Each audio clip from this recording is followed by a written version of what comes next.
Today's episode is brought to you by Element, a tasty electrolyte drink mix with everything that you need and nothing that you don't. In other words, no sugar, no artificial coloring, no artificial ingredients, no gluten, no fillers, and no BS. With Element, I love the watermelon. The watermelon tastes freaking awesome. I drank one pack every day, no matter what. People that train out here, it's sitting out here for them all the time. The boxes don't last very long. Right now, Element is offering Table Talk listeners a free sample pack with any purchase. That's 8 single serving packages free with any Element order. Get yours at drinkelement.com/Table Talk.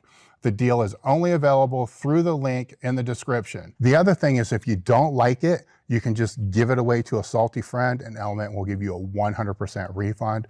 No risk, money back guarantee. Head over to drinkelement.com/Table Talk.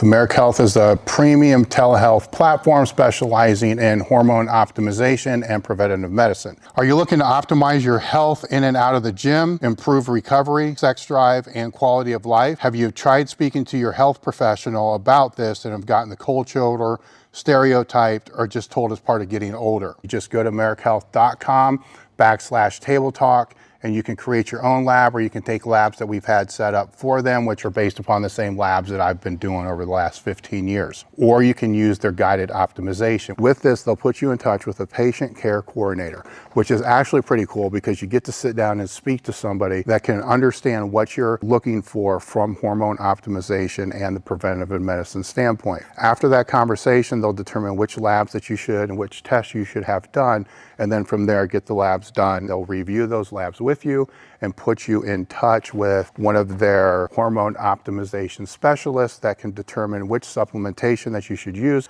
over the counter or prescription. americahealth.com/Table Talk. The discount code is Table Talk. Today's episode is brought to you by First Detachment. Are you looking for a supplement brand that truly understands hardworking athletes?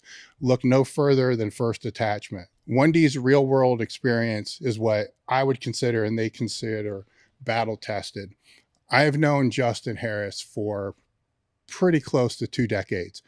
And if there's anybody that I trust with nutritional and supplement needs, it's Justin Harris. If you guys have followed me and have followed the podcast, you pretty much already know how I feel about the supplement industry. For me to get behind any brand, I have to trust the brand and I have to trust the person both. And I'm pretty sure you guys all know why. When it comes to creating formulas and putting products on the market, and there's nobody that I trust more than Justin Harris. While I love all of their products, I'd suggest that you check out the Field Rations and WTH first. Go to www.firstdetachment.com and use the code TableTalk10 to save 10% off each order. The link is in the description. You good? What's going on, guys? We're back with another episode of Table Talk. Today, my guest is Mike Israetel. He's been on the podcast before. I do believe it's the podcast that we have the most views on. Is that correct? Yeah. It's like crazy. It's like like 400,000 or something like that. So instead of going through your accolades and your background, I'm going to do something different. Years ago, I wrote, rank your powerlifting coach or rank your coach. So we're going to do it this way because this will be fun, right? I walked into something. Yeah, this will be fun. All right. So basically what I did, God, when was this? I don't even want to say how long ago, a long time ago. Oh, come on. It was, that can't be right. Don't say it. That's 2004. So it was, I was looking for a way, especially online, because there's so many, I guess now they're charlatans. We used to call them gurus and all this other kind of stuff, to help people vet coaches that would be helping them out, even from an educational source, because you can have somebody that's very highly educated, but they don't have the practical experience, and vice versa. And a lot of variance in between. So I put together a list of 8 questions. And you rank from 1 to 5 based upon the experience in each one. By the way, you're going to be at the top of all these, so it doesn't really. Oh, please, no way. Where the first one is, they should look at what the person's formal education is. So your formal education is PhD. Maxed out. Yeah. Maxed out. Like you can't go further. So PhD in exercise physiology. Sport physiology. Sport physiology. It's a distinction without a difference. So periodization, essentially. Yes. Is what we discussed the last time. Yeah. And then the second question doesn't carry as much weight as the first, but still matters. And that's who have you trained with? You know, so over your duration of since you started training until now. Well, a bunch of IFB pros recently. So IFBB pros. World record holding powerlifters and stuff like that. Professional MMA people, you know, like jujitsu'd by those people. Yeah. So again, fill in the top. So Sure, 5, right? So we got a 5 on the first one, a 5 on the second one. And I think this one, all these matter systemically or together, because that's what I'm trying to say, systemically, more so than the rest, because you can have somebody that has all the attributes, but learned under the best for 10 years, Definitely. right? Doesn't mean that they're good, but it's a notch on the belt. Sure. Like, so if they trained with Boris Shiko for 10 years, Sure. you know, that matters. They must know something. Yeah. They might know something. Maybe. Yeah. They knew enough to stay around Sure. for a long enough period of time. Who coached or mentored them? That falls more into like the powerlifting type thing. So, Sure. and with the bodybuilding, it would be a little different coaching. So who would you say were your mentors? Well, my field directly is Dr. Mike Stone. Yeah. And he is kind of the father of American sports science, and his 200 plus formal peer-reviewed publications, was the head of physiology at the U.S. Olympic Training Center. I mean, accolades are just insane. So when I got to my PhD program, I was, I assumed I knew nothing, and I was correct. Mm-hmm. And then after 3 years, I knew, you know, more. Yeah. And it is really cool though to, like, Doc was, we call him Doc Stone. He was training partners with Bill Kazmaier for some time. And he did tell me a few stories that hopefully it's okay to share. Mm-hmm. Bill did deadlift over 1,000 several times with straps. But when he got to his strongest weight, body weight wise, his hand muscles got so big he couldn't grab a standard bar well enough to hold on to it at those poundages. So with straps, he could pull over 1,000. Wow. And I was told that story. I was like, whether I even have hand muscles? Yeah. What have I been doing my whole life? Yeah. Not being Bill Kazmaier is the direct answer. And so he had mitts. I mean, have you seen Bill Kazmaier? Oh yeah. Yeah. I had this like really weird thing where I was speaking at what's that conference we had here? Swiss. Yes. Last year. And I was answering questions for some folks after my talk, and Bill Kazmaier walks by and he looks at me, and I, of course, froze because it's Bill Kazmaier. And I was talking to two guys, and I was like, "Do you guys know who that is?" And they're like, "No." And I was like, but that's God. Mm-hmm. That is the standard setter. Go talk to him. I instantly kicked them away from me. They cried, but then they went and talked to Bill. I'm kidding. That last part's not true, but it was wild to see him. Two things to bounce off of that is you're going to speak again at Swiss, and I did make a note. I need to promote Swiss. So the Swiss is in the description, October 21st. Mike's going to be speaking. We have other speakers. If you click through there, we have pre-launch registration going on right now, which you can save. Interesting story. 39% on that, not 40, 39%. Just how the math worked out. So I said, screw it. I'm going to leave it because it looks different. We'll see what happens. Sure. So you're going to save 39% on that. I don't know if I want to say this. When the last week I was out of town, so I was training at a different gym, and maybe the guys listen to the podcast or not. So I get recognized. Sometimes I do, sometimes I don't. Probably most of the time I don't, which is actually a good thing because you just want to go train, lead. And so I'm talking to this guy, and he ends up, he's very, very accomplished power lifter. So he's got his buddies with him, and he's introducing me to his buddies. They don't know who I am, which is cool. That's fine. You know, no, it's not, Dave. You better tell him. It's even way. Well, he was, right? Okay. And so then he was talking about how it's important, you know, to your point with those other guys, that they know the history of the sport. And I pushed back on him and said, it's important, yeah, but what's even more important is you to continue to keep getting better and to push your own path. And then the guy looked at me, he was dead serious. He wasn't fucking with me at all, you know, so this is not a rip on him. But he said, it's important to recognize and respect your elders. And I thought for a minute, elders? Fuck. You know, then it was like a mind fuck. And I'm like, it was a respectful, it was a compliment. Yeah. But it hit me a little weird. You're driving home later and you just have that like concussed grenade sound. Like, It's like, yes, I come home and I'm telling my wife, I'm like, but I think I was just called an elder. Oh yeah. Anyhow, to get off of that, we got a 5 there from the mentoring thing. Then what have you done in sport? So it's very general here. So it could be bodybuilding, it could be powerlifting. Right now you're training for a show. Yeah. Which is, I'd give myself a 3 or a 4 on that one. well, what level though? Yeah. So in powerlifting, I was like, okay, drug-free lifter. Yeah. At a time when almost no one lifted raw or drug-free. So competition was not impressive, and nor was I.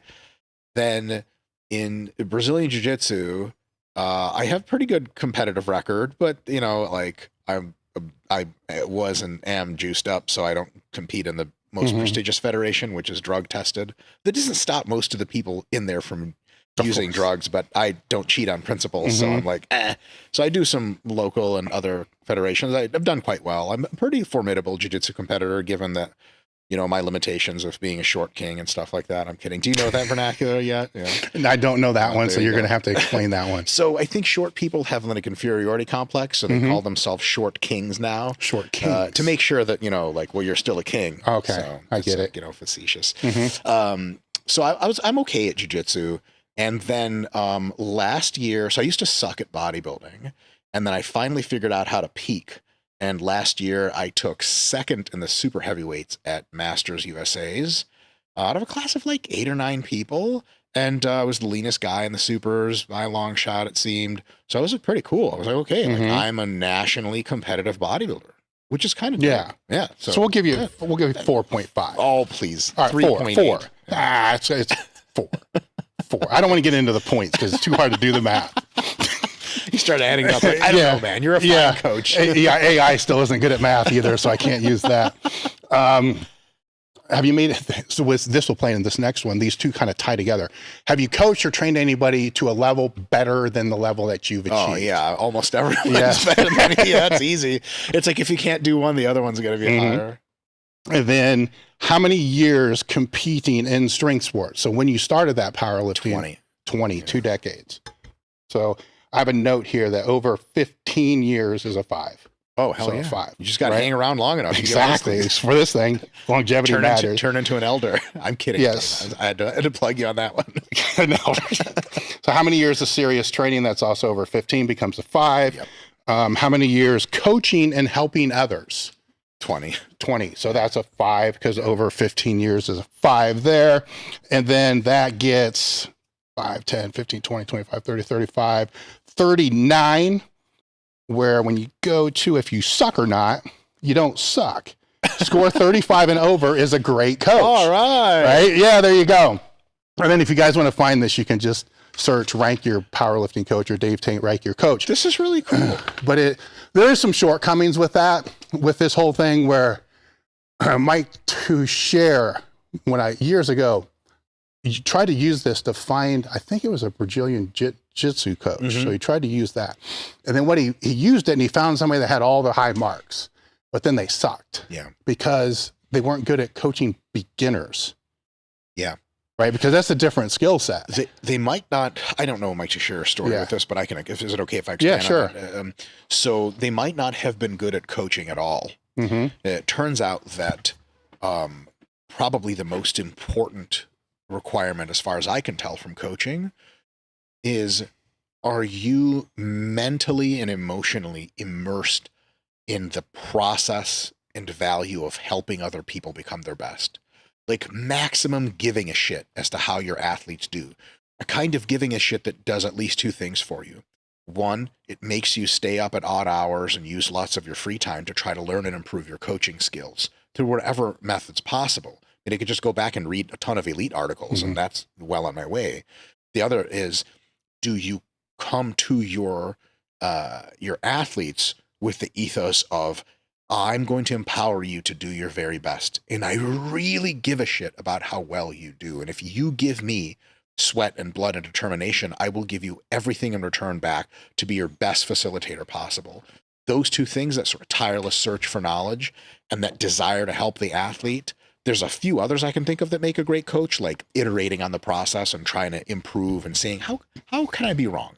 What am I missing here? How can I systematize this problem a bit better? How can I understand the universe of coaching a bit better?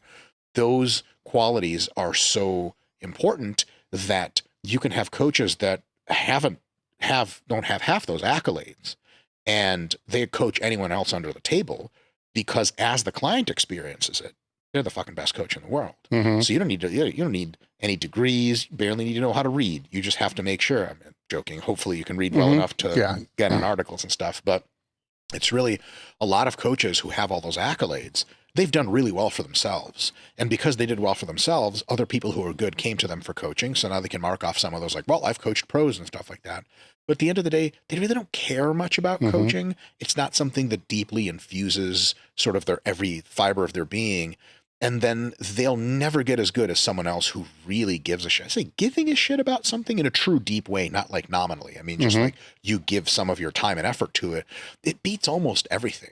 Because while someone else could have accolades and all these degrees, they never spent the deep learning part, deep thought in, how can I coach better? How can I get people stronger? It really vexes your brain to do. You ever have a lifter, Dave, where you're like, just can't figure out this asshole's deadlift? What the fuck? I've coached so many people. I've boosted everyone's deadlift. Fuck is wrong with this alligator arm motherfucker? Oh yeah. Damn it. Is it more deficits? Is it a grip problem? Is it a technique problem? Is it a mentality problem? Is it a messenger problem? 100%. Maybe you're not giving the right cues the right ways. And if you vex your mind enough on these kinds of things, two things happen, probabilistically. One, they're more likely to get their deadlift PR from you. Two, the skill set that you're building, kind of like the GPTs, large language models right now, they pile through massive amounts of data and develop a really deep intuition about what things are. Humans are all large language models. That's what we do. If you really try and solve client problems, and you get into hard, difficult problems that you can't solve, and you really try to just grind through it, really take a different approach, really think about it before you go to sleep. Dream about the shit. Wake up. Repeat. You will start to develop a coaching wisdom that is, man, it's just real difficult to beat. You don't need degrees or any of that shit. Now, this is me discrediting myself, because I ain't got none of that. And I got all those fucking degrees and accolades. But I guess what I'm trying to say is, like, a lot of the folks listening to this may be like, man, fuck, I got to win the world championships to get a fucking Ph.D. for this shit. Like, you don't. You just have to read a crap load of articles online, bunch of videos, bunch of podcasts, train yourself as hard as you've ever trained anyone, because you have to be the canary in the coal mine for this shit by yourself.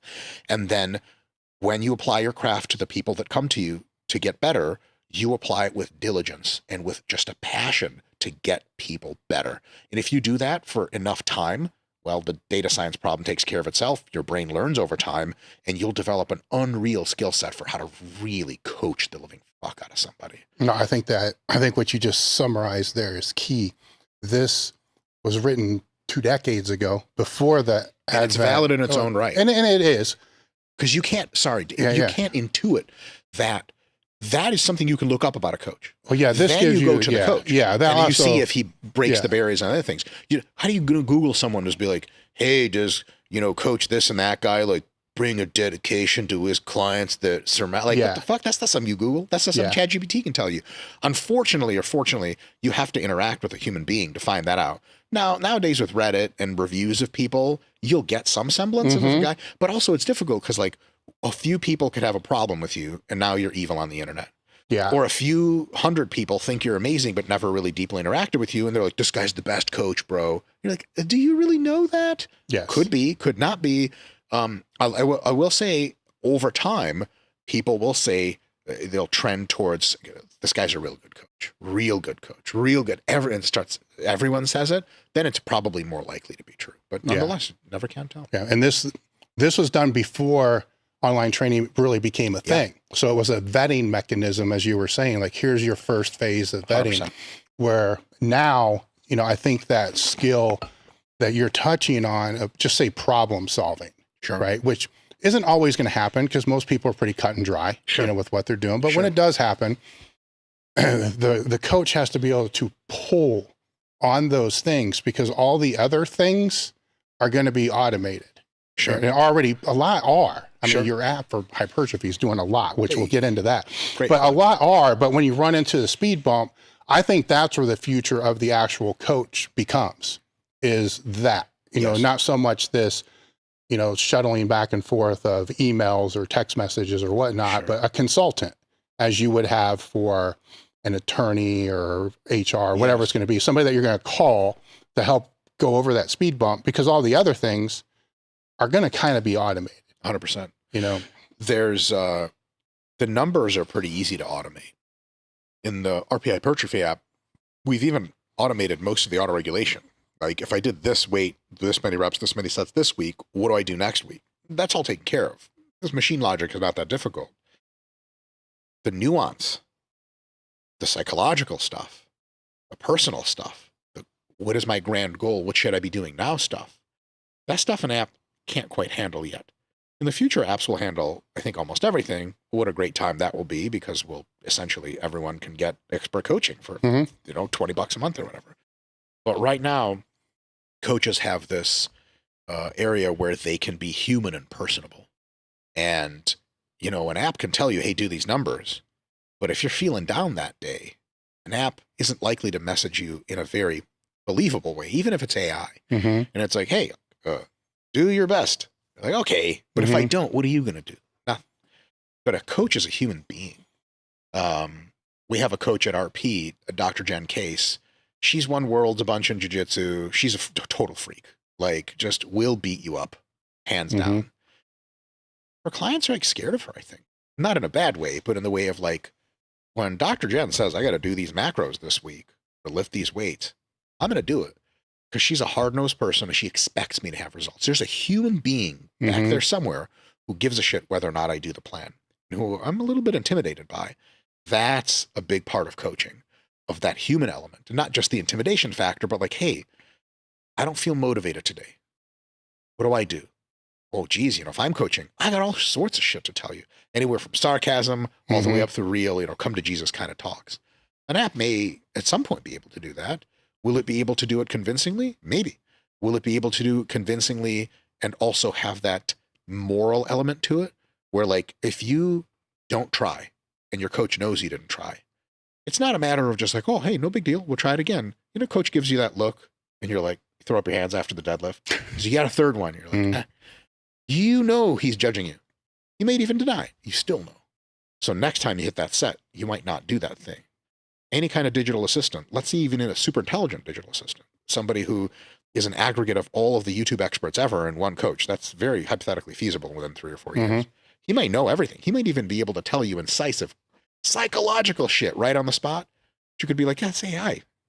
What the fuck is he going to do to me? Get in a robot body and beat me up? And then he does, and you're like, oh my God. yeah. That's I better do these deadlifts. Another conversation. That's it. Let's stay on hypertrophy, because I've used the app for, I have one mesocycle for 5 weeks. And the next one starts today. So It's a custom thing. And it's funny because he just connected us today. I sent a text message right back to your partner, Nick. And it's funny because he's asking what the experience was. I'm like, most of it's been user error. Mike's taking care of that. It's just all user error. It's just user error. Training yesterday. There's one thing, but just the user error. But the other things I said, we'll talk about, because it's a hypertrophy app, which I think I can take this direction in a way that we can actually speak about the process of hypertrophy in its own phase, because it's not a strength phase. It's not a peaking powerlifting app. This is a hypertrophy app. Correct. And so for those phases, from what I've seen, I think I've kind of cracked a little bit of the code, but I don't know, because it's only been 4 weeks. There's only so much that you can crack with that. Sure. Where it's using RIR. It's very tough to say. Yeah, it's very tough. And so once I put my shit in there, right? So we'll talk about what shit should be put in there, because it was a custom thing, and you have options that are not that. Then the first week was, I believe, 4 RIR or 2 RIR. Yeah. And I'm like, okay, look, this is setting a base. Yep. It's going to see where I fall weight-wise. As long as I'm not an idiot and I stick to whatever those RIRs are. And usually I've been kind of critical of those. Like, this is stupid. Until I've actually had to do it, and I know this is probably 4. Okay. It's like, how do you know 4, 3, 2? Because I could hit ammonia, get psyched up. And like, well, if the whole training is going to be not hitting ammonia and not getting psyched up, then it's going to be consistent for whatever time period it is. Totally. And so then over the period of the 4 weeks, when I didn't have to change a movement or delete a movement or so forth, there's small weight increases, sometimes annoying because it's like 2.5 pounds on a fucking machine. I'm like, I'm not grabbing the magnets. I'm just going to go up 10, whatever. Yeah. And then the other cool, this is what I really like about it. And while I'll still continue using it, even when I put strength shit in, it's going to be another layer to be able to put through there. Okay. Is the joint pain is being measured. Yeah. And I think that's impacting the volume and the weight jumps. Cause if I put like crazy joint pain, then it's not doing certain things that the other exercises are doing from the progression. Now, I know you built it. So it was like your brain into this app. So that's valuable for me. And we'll talk later how aging gets in there, because sometimes I got to be very cautious of that. The pump thing, whatever, I'm not really into this pump thing, but it's a gauge. I understand it's a gauge. Like, it's definitely a gauge that has application, where we'll talk a little bit more on why, it has that application. And then was it hard? It was like easy, hard, kind of hard, work your ass off, whatever it is. Workload. So it's calculating effort to be able to move that forward. Yes. And at first I'm like, I don't use those things. But then you realize I do. We all do. Yeah. It's just not as formalized as what that is. Yeah. Some of the things I had to hack a little bit would be, I'll have longer waves. I think I messaged you about it, where if I want to run an exercise for 4 weeks, sometimes sometimes I'm going to peter out before the 4 weeks. Yeah. So I started a slower tempo. Sure. And then as the 2 weeks of a shorter tempo, then I can go like a normal tempo. Yeah. I can get more time out of it because I'm just using a controlled tempo. Sure. I just make a note. You know what I'm saying? It was like, it's got a notes feature. It's got a note, so that was the thing. Like, how am I going to know what tempo? Yeah. I'm like, just make the note. There it goes there. And then what I didn't like, but I see why it's there. Like week 4 was like do 4 reps or what. It was like super light. Deload. It's like a deload. And I'm like, nobody likes the deload. Fucking hate. By the way, just in case anyone gets scared off, there's a feature in the app where we just say like, complete all of the rest of my mesocycle for me. It finishes it. You can just do your own thing for deload or do nothing at all. Do you recommend you take some rest? Here's what I did, right? Because we can talk about, God, there's so many things to talk about. Because I didn't feel like I needed that with what I was doing, because I didn't have any real hard exercises that beat me too bad. Okay. Right. Most of it was just machine shit that I can recover from a little bit better. Okay. There were things I can recover from better because the volume was going to be way higher than what I've done previously. Sure. So if I'm going to take my volume sets times reps times 5, I'm not doing fucking heavy barbell rows. Right. I'm not doing heavy dumbbell rows. I'm going to do other stuff like that. So when that week came, I just changed movements to make them even easier movements than what I was doing. Okay. So instead of the seated chest press machine, with handles, it was the cable, like standing chest press cable. Okay. So it's, you can only go, what I'm saying? It's a deload in itself just because the exercise for me is easier to recover from, which is one of the things that, God, I don't even know where to start. Like, so let's back up and let's start with, for those that are building a hypertrophy phase, right? What do you think the optimal time duration of that phase would be? It's a good question. So, technically speaking, anything between 4-week-long mesocycle and an 8-week-long mesocycle, and that includes 1 week baked into each at the end for deloading, seems to be generally a good idea for muscle growth. if you train for much longer than about 3 weeks hard before taking a deload, let's say you do what's called a 2-to-1 paradigm, 2 weeks of accumulation, 1 week of deload. There's a gentleman you had signed to your to Elite back in the day. What was his name? Chad Ikes, maybe? Mm-hmm. I remember like following his blog for a while, and he was going through a rough time. So it just seemed like he was deloading every 2 or 3 weeks for like a year straight. And I was like, oh, that sucks. So he'd probably be the first person to tell you, like, quality training time needs to accumulate for some weeks. Because if you think about it, accumulation of 2 weeks, deload of 1, if you assume you don't make a lot of progressions on your deload week, you really spend like 2/3 of the year getting better and a whole third of the year not getting better. Training is better when it's stacked up over multiple weeks, because then you have a lot of chronic exposure to the stimulus, more opportunity to get gains. That's great. So 3 weeks up, 1 down, great. 4 weeks up, 1 down, great. 5 up, 1 down, great. As you get much beyond 6 weeks, especially if you are training properly, training very hard, appropriately hard, as you get stronger and bigger over time, the problem that you run into is that the fatigue level you're experiencing starts to accumulate exponentially, and the stimulus starts to peter off. And then you end up in weeks 7 and 8, 9, if you're still training, you end up kind of biochemically spinning your wheels. You're sending a lot of anabolic signaling to the muscles, but the concomitant catabolic signaling is at this point so high due to high fatigue at a chemical level that you don't grow much muscle. What a tragedy to spend 2 of the hardest training weeks of your last year growing essentially no muscle at all on net balance. So there is such a thing as too short of a time scale in training. 2 weeks, geez, you can do better than that. Accumulation is a good thing. But much beyond, for many people, 6 weeks starts to be too much accumulated fatigue that you're dealing with. It's like this concept of a kind of Goldilocks zone of time applies to almost everything else. You know, if you were to say, how am I allowed to say like whatever adult shit? Yeah. This is a family podcast. Yeah, sure. So, you know, like, here's the most beautiful woman that you've ever wanted. Thanks, AI. How long are you going to have sex with her in one stretch? All right, pills, let's do it. 3 minutes. Be like, bro, you know what I'm saying? They used to call me Minuteman in high school, but that was for unrelated reasons. JK, 3 minutes is not long enough. I want more lovemaking.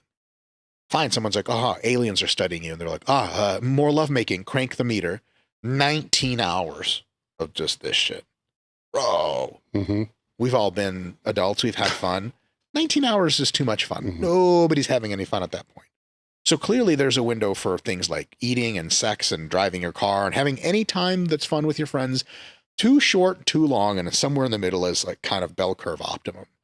For serious hypertrophy training, for most people, our best estimate at RP is that tends to occur between 4 weeks mesocycle and 6 weeks mesocycle. Can some people get a good benefit training for 2 weeks harder than deloading 1? Yeah, fuck yeah, they exist. Can some people get unbelievable results training 7 weeks accumulation and then just 1 week of deload? Yeah, absolutely. Beginners, people that aren't as strong, people taking it a little easy. But for most people, 4 to 6 weeks seems to be that Goldilocks zone sweet spot. Analogous in my experience would be like 4 hours of sex, because your boy's a killer in the set. 3.5 hours, I'm still in it. I'm just kidding. I've never actually had sex. Oh yeah. I've seen a lot of adult films about it. Yeah. They have a lot of sex. Yeah. So basically, is it possible to get more accumulation time? Yes. Now, my more skeptical co-designers of this app, Jared Feather, IFBB Pro, and James Hoffman, Dr. James Hoffman, recovery expert. If you told them, hey, I can go 7 weeks fucking hard in proper bodybuilding hypertrophy training and still accumulate more and still get better adaptations without fatigue crushing me, they're going to give you the squint. I'm not so good at the squint, but it's very intimidating. And they'll say, let's go back to what you're doing to see, are you training close enough to failure? Are you doing an appropriate amount of volume? Because listen, all of us can train for a year straight, no problem. You just do one set, 5 reps in reserve for every muscle group once a week, every week. The fuck? You'd actually shrink the entire time you did that. And sure shit, you can accumulate for a fucking year straight. It is that high quality training. So we have to add another variable into the mix. Not just, is it enough time to expose you to a good stimulus? That's factor 1. Factor 2, it's not so much time that you get so fatigued you can't even lift weights anymore effectively. The other question is, what is the quality of the stimulus? And is it enough time deloading to really reset your fatigue back down close to 0 so you can nut up and fucking hit it again? People will complain at the end of deload week, like, man, I fucking hate deload. I just want to fucking train. Good, motherfucker, good. That's how you're supposed to feel at the end of a deload week. If you finish a deload week and you're like, man, training, fuck that. You either psychologically are checked out. That's not my, I don't know, no expertise in that, but go pick up another hobby. But you might just be too systemically, too physically fatigued still, and you need more time deloading. So all those factors thrown in there, assuming you're training properly, generally most people will have a very good time, close to optimum results for 5 or 6 weeks. We intentionally did not allow the app to make shorter mesocycles or longer ones, mostly because there's a difference between creating something intellectual value for people to consume and building a product and selling it. One of the things that I'm learning about product design is I just want to empower people to be able to do anything they want and guide them along the way. I want the Infinity training app. It can do anything you want and just will guide you intelligently. You could. Yeah, you can. Yep. Except the people get there and there's like, okay, I'm going to do this. They pick a very wrong choice. And the app's like, no worries. We're just going to try to steer you in the right direction. And then it's going to be a painful experience for them because they've already said like, hey, like this is great. I'm going to do this. It's kind of like, all right, let's say you sign up for like a pickup artist class or some shit like that. Like I'm going to learn how to pick up chicks, except you like rub feces on your body and you show up with like a garbage truck driver's uniform and you're like, I'm ready. The guy in charge is going to be like, I'm going to try to get you laid here, bro, tonight. It is going to be a challenge. So if you give people a 2-week mesocycle option, they assume, hey, the experts built the app. They think this is a good thing. For some people, it is. For most people, it's not. It just doesn't occur in the app. 4, 5, and 6, that's all you get. If you want to modify the shit, you always can. You just do, let's say you want a 7-week mesocycle. You build out the 6-week one, and then at the end of one of your weeks, you rebuild the thing, which we're going to make easier in a few months. So basically copy your mesocycle over, refill in numbers, and just hit it again. That you have to hack it. Yeah. You have to hack it because we don't want folks who are coming in thinking, hey, this is an expert app. It's going to tell me what to do, and riding off the rails in a 9-week mesocycle, and elbow falls off and their shoulder breaks, and they're like, what the fuck? That's my Well, it's interesting that you say that because the one scenario that I messaged him back today on was most of there's hacks, right, for certain things.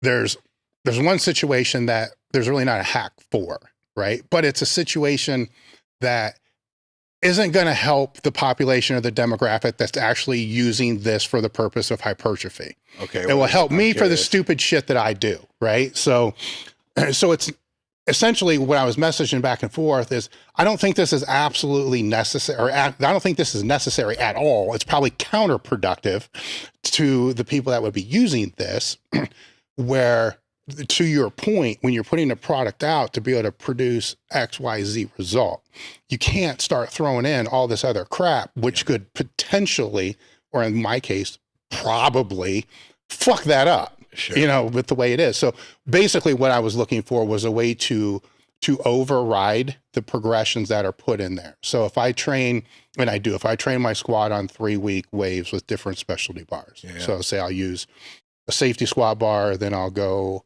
Mars bar and spider bar, so forth. Okay. And they're trained kind of max effort-ish, okay. 5s first week, 3s maybe the next week, singles on the 3rd. Okay. For myself, that is what I love to do. It's like the heavy singles on shit. Sure. Right. And to me, the heavier singles on squats are safer than doing reps because I've done it my whole entire life. I'm tighter. I understand that position. I've never been hurt on a single. I've always been hurt on reps. Start breathing hard. You lose your focus. I'm not tight. Boom. Problem. Shit. Okay. Now, somebody that's essentially only done singles for 40 years. Yeah. I know push this, don't. Sure. It's there, don't. Sure. You know, so it's what I wave in there. So I would need to remove the progression to be able to allow different weights to be loaded on that day, because it's not all the same set. Yeah. Right. Well, you can just click on the weight thing and just pick your new weight that you want instead. Not for a second set. It is now a feature. Oh, it is now a feature. Yeah. Okay. So that would solve that, Oh, yeah. right? It's solved. You go to the menu right in the exercise. Yeah. You hit duplicate exercise and it just brings up a new set. You can have a couple sets of. Oh, no. I do that. Yeah. I'm saying under the same, under the same movement. Same movement. That's what it does. Yeah. But I wouldn't have to hit duplicate. Correct. Yeah. We will eventually allow people to change the weights without hitting the duplicate function. We have to algorithmically restructure the app to do that because it reads your progress and it assumes certain things. But I don't know if that, to my point, I don't know if that is a good thing for the people that are going to be using this for hypertrophy. Yeah. Right. Because I can use that if I'm doing 8 sets of 3 of dynamic bench. Yeah. I just have close grip, medium grip, wide grip, boom, it's in there, 3 sets of each, move it through, fine. Sure. That works. There's a hack for that. But when you start allowing too much fuckery, then there becomes the problem. For sure. Right? For sure. And that, because when you put in the stuff that I do, that say this heavy stuff, it's still a heavy single or triple. It's a lot of load. It's a lot of systemic load for me to recover from. Which means if you were to program this into said app, I'm sure we're on the same page, that thing comes first. You can't put 6 other accessory exercises on that day. Yeah, you can if you want. You can, but you might need to put 1 and see you later. Right. Because now it's become a strength app, not a hypertrophy app. So it's a different. People were asking us about that, and I'm sure we are not trying to make a strength app. We are also enough, our product development skills at RP are maturing enough to let us know that we can't make an app that does it all. Because that tends to go against the user experience. 100%. It's like trying to make the best gym, period. Like powerlifting gym, is it a strongman gym? Is it a gymnastics gym? Do you have cheerleading? And they're like, all of it. Like, okay, well now you have like a lot of space and people have to walk really far for the equipment. They're like, but it should be a short walk too. It's like, that violates the laws of nature. At some point you can't have it all. And another thing I learned in business quite recently is like, you have to find your demographic and niche down hard into it. So really solve the fuck out of a problem for a certain number of people. And if you get really good at that, maybe you can move out of the borderlands first. So what we're trying to do first is make a really, really good hypertrophy app. It's, I think, a very good one now. Eventually it'll be great. And then maybe we'll inch out, but there's other great apps. Chad Wesley Smith has the Juggernaut AI app. It's fucking great for strength, for powerlifting.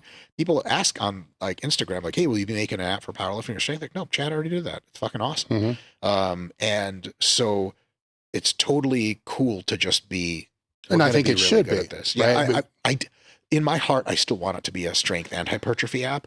The problem is, that's a lot of variables to juggle. There is surely an elegant way to juggle them, but because we spend time programming that in, we spend less time programming other features in to make the experience better for the core user. And our core user is anyone that wants to get jacked, period. If getting jacked is your number one goal, even if it's just for 5 weeks, come to us. The app it's got an electric shocker, goes right to your balls. No, wait, sorry, different app. Similar idea to your muscles. Well, with my pushback on, not really a pushback, but my thought on that would be the strength athletes that I know and have worked with and been around my whole entire life, when they come to their hypertrophy phase or off-season phase or whatever it is, they suck. They don't do it for shit. Yeah. You know, they don't train the movements as they should. I don't think they stay with the movement selection we'll talk about in a minute. I don't think they stay with the same movement long enough, you know, to be able to have a progression. They change the exercise every single time they go in the gym. Agreed. And they find a way to stick in, like I did, you know, a little bit of that strength stuff, but to the demise of the whole hypertrophy phase. You're preaching to my choir right now. Yeah. Well, it's fucking true. You know, people can argue all they want to. What they essentially do is like an 8-week deload, right? And then they come back and they're really not even better, and they didn't add any muscle. And it's, first off, I'm going to rant for a second. First off, Please. if you're going to give a fucking 8 to 10 week off season to add muscle, do you understand how hard it is to add muscle? Then you're going to try to do it in fucking 8 to 10 weeks, and that's it out of the whole year. Yeah. You better have that on point. Yeah. You know, and have the nutrition to actually feed it. It's not like an off season, fuck, I'll go in and do 3 sets of 10, change the fucking movement around, and just waste the whole period. And essentially, that's why I'm saying that's where fuck you're at for a second, right? Please. Because you wrote a book on it as well, and you have tons of videos on it as well. So all you've done is can put it into an app to be able to move that forward. They're not even doing that. Like, so if they're not going to like at least learn how to run a hypertrophy phase without it just being called the hypertrophy phase. Yes, you know? The hypertrophy. Then here's a way that can basically just do it for them to provide accountability. Just here it is, follow this, and put it out there. So go. Oh man. So the off season, from what I understand, originally got its name from baseball, where they would have a season in pro baseball of competing, like in 1909 or whatever, back when Babe Ruth was a thing or whatever. I know, nerds. I'm getting the years wrong. Stay calm. And baseball players, professional players, would actually just like not train, not compete, and literally just have an off season. They just would be off. Some of them literally sold like refrigerators door to door in their jobs. They sold insurance. I think Babe Ruth sold some kind. I think he sold insurance, and like once he got famous, selling insurance was really easy. Can you imagine like living legend knocks on your door and you're like, oh my God, yes, I'll buy whatever it is. So that kind of culture, at least we have some semblance of it, and at least it has a word with it that stuck off season. But the reality is, and you've been availed, of course, to like the Russian periodization literature, it's not called an off season. It's called sometimes some kind of preparatory phase, general preparatory, specific preparatory. And it's a preparatory, right? We're still getting ready for something. There's something at the end of this as I want a total. I want a fucking huge total. And even if I'm a powerlifter, I'm not a bodybuilder. I saw an amazing shirt at a powerlifting meet once. It said no calves, no curls, no crying. It's like, oh boy, that's all bodybuilding. So if you want to just total big, and you have come to realize that how muscular you are has something to do with your total, which is fucking obvious if you've ever seen a powerlifter meet. Like, mommy, why is that man winning? Because his quads are the size of everyone else's waist. Like, oh, okay, that makes sense. If you want big muscles, what makes you think? What gives you the audacity to assume that that shit does not require the kind of rigor and effort and psychological fucking strain that you bring to your powerlifting blocks? And by the way, hypertrophy training is like powerlifting training, except it's little less weight on the bar, but more reps and sets. It hurts even more. Fuck that. That's hard. It's too hard for me to do, so I'm not going to do it. I'm going to, instead of picking good mornings as my exercise of choice for fucking weeks and getting stronger on it, I'm just going to title that part in my little notebook hamstrings. You ever see like someone titles an exercise an entire body part, like calves? Like, motherfucker, what did you do for calves? Like, I don't know, just fucking whatever, calves. No, that's not how that shit works. You are going to use exercises you planned that were effective, that are difficult. You're going to start using a certain amount of weight on them for off-season powerlifting, sets of 5 to 10, and you are going to incrementally increase that weight over time, weeks and weeks. You're not going to like to do it. You're going to have 220 kilos on a squat bar, and you're going to have to do sets of fucking 8 with it. And you're like, dude, fuck this. Why did I sign up for this? Because you wanted the kind of big quads, not bodybuilder fake looking big quads that aren't that strong. You want the kind of big quads that transfer over into fucking powerlifting. And that means you will have to do sets of 8 on the fucking squat, and you will have to do sets of 8 on the hack squat after, super deep with a pause. And you're going to have to put a lot of plates on there, and you're going to throw up.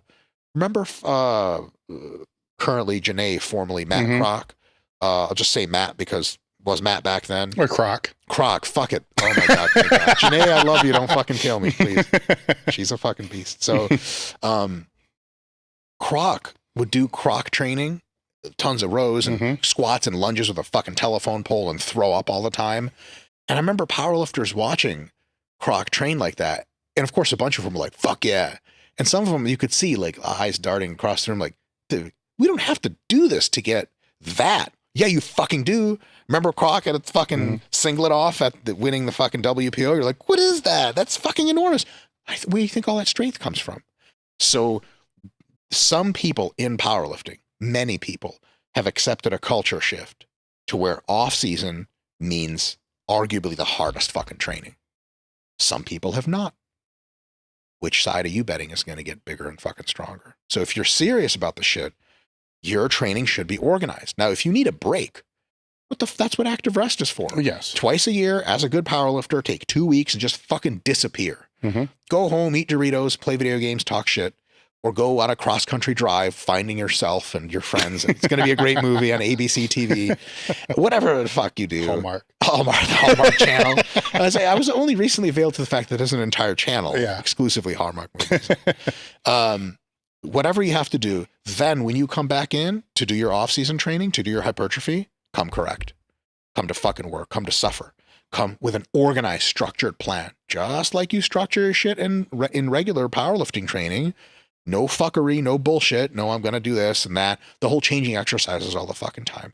There are intelligent ways to structure exercise changes in several week or week-long bursts. Then there's like, I just need novelty because I'm a fucking child. And I want to come in there and do something new. And I'm unwilling to challenge myself with, dare I say, the more boring progression. If you need to do some, can you imagine like Elon Musk shows up to work? Like, hey, Elon, thanks for showing up, buddy. We're working on this fucking big ass rocket that we've been working on for 2 years. And Elon's like, let's do something fun today. Let's do something else. Let's work on something else. Be like, what? But the rocket, don't we want to go to space? Nah. Nobody's not going to say that. He just starts another company and works on that in the time that he doesn't sleep, apparently, and still works on the fucking rocket. So a lot of times people will switch exercises a lot. In hypertrophy training, we have direct research to say that gets you less jacked over time, by the way. Sticking to a single exercise for at least a few weeks is better. Why do they do it? There's all sorts of reasons they make up. There's only one real reason. It's just bored, just fuckery, just wanted to do something different and fun. If you come into the gym to do different and fun things, listen, I love you. It's fucking great. Namaste. Let's hug. You're the fucking man. Don't plan on getting the best results. I remember I had a really, I'm not going to list the specifics of this, it's mildly offensive, but I've been involved with a few sports teams over my career. And some of the sports teams, they fucking work in training, and some of them don't. And one of the things I saw that really pissed me off, sort of taught me a life lesson, was there was an athlete crying after a game loss.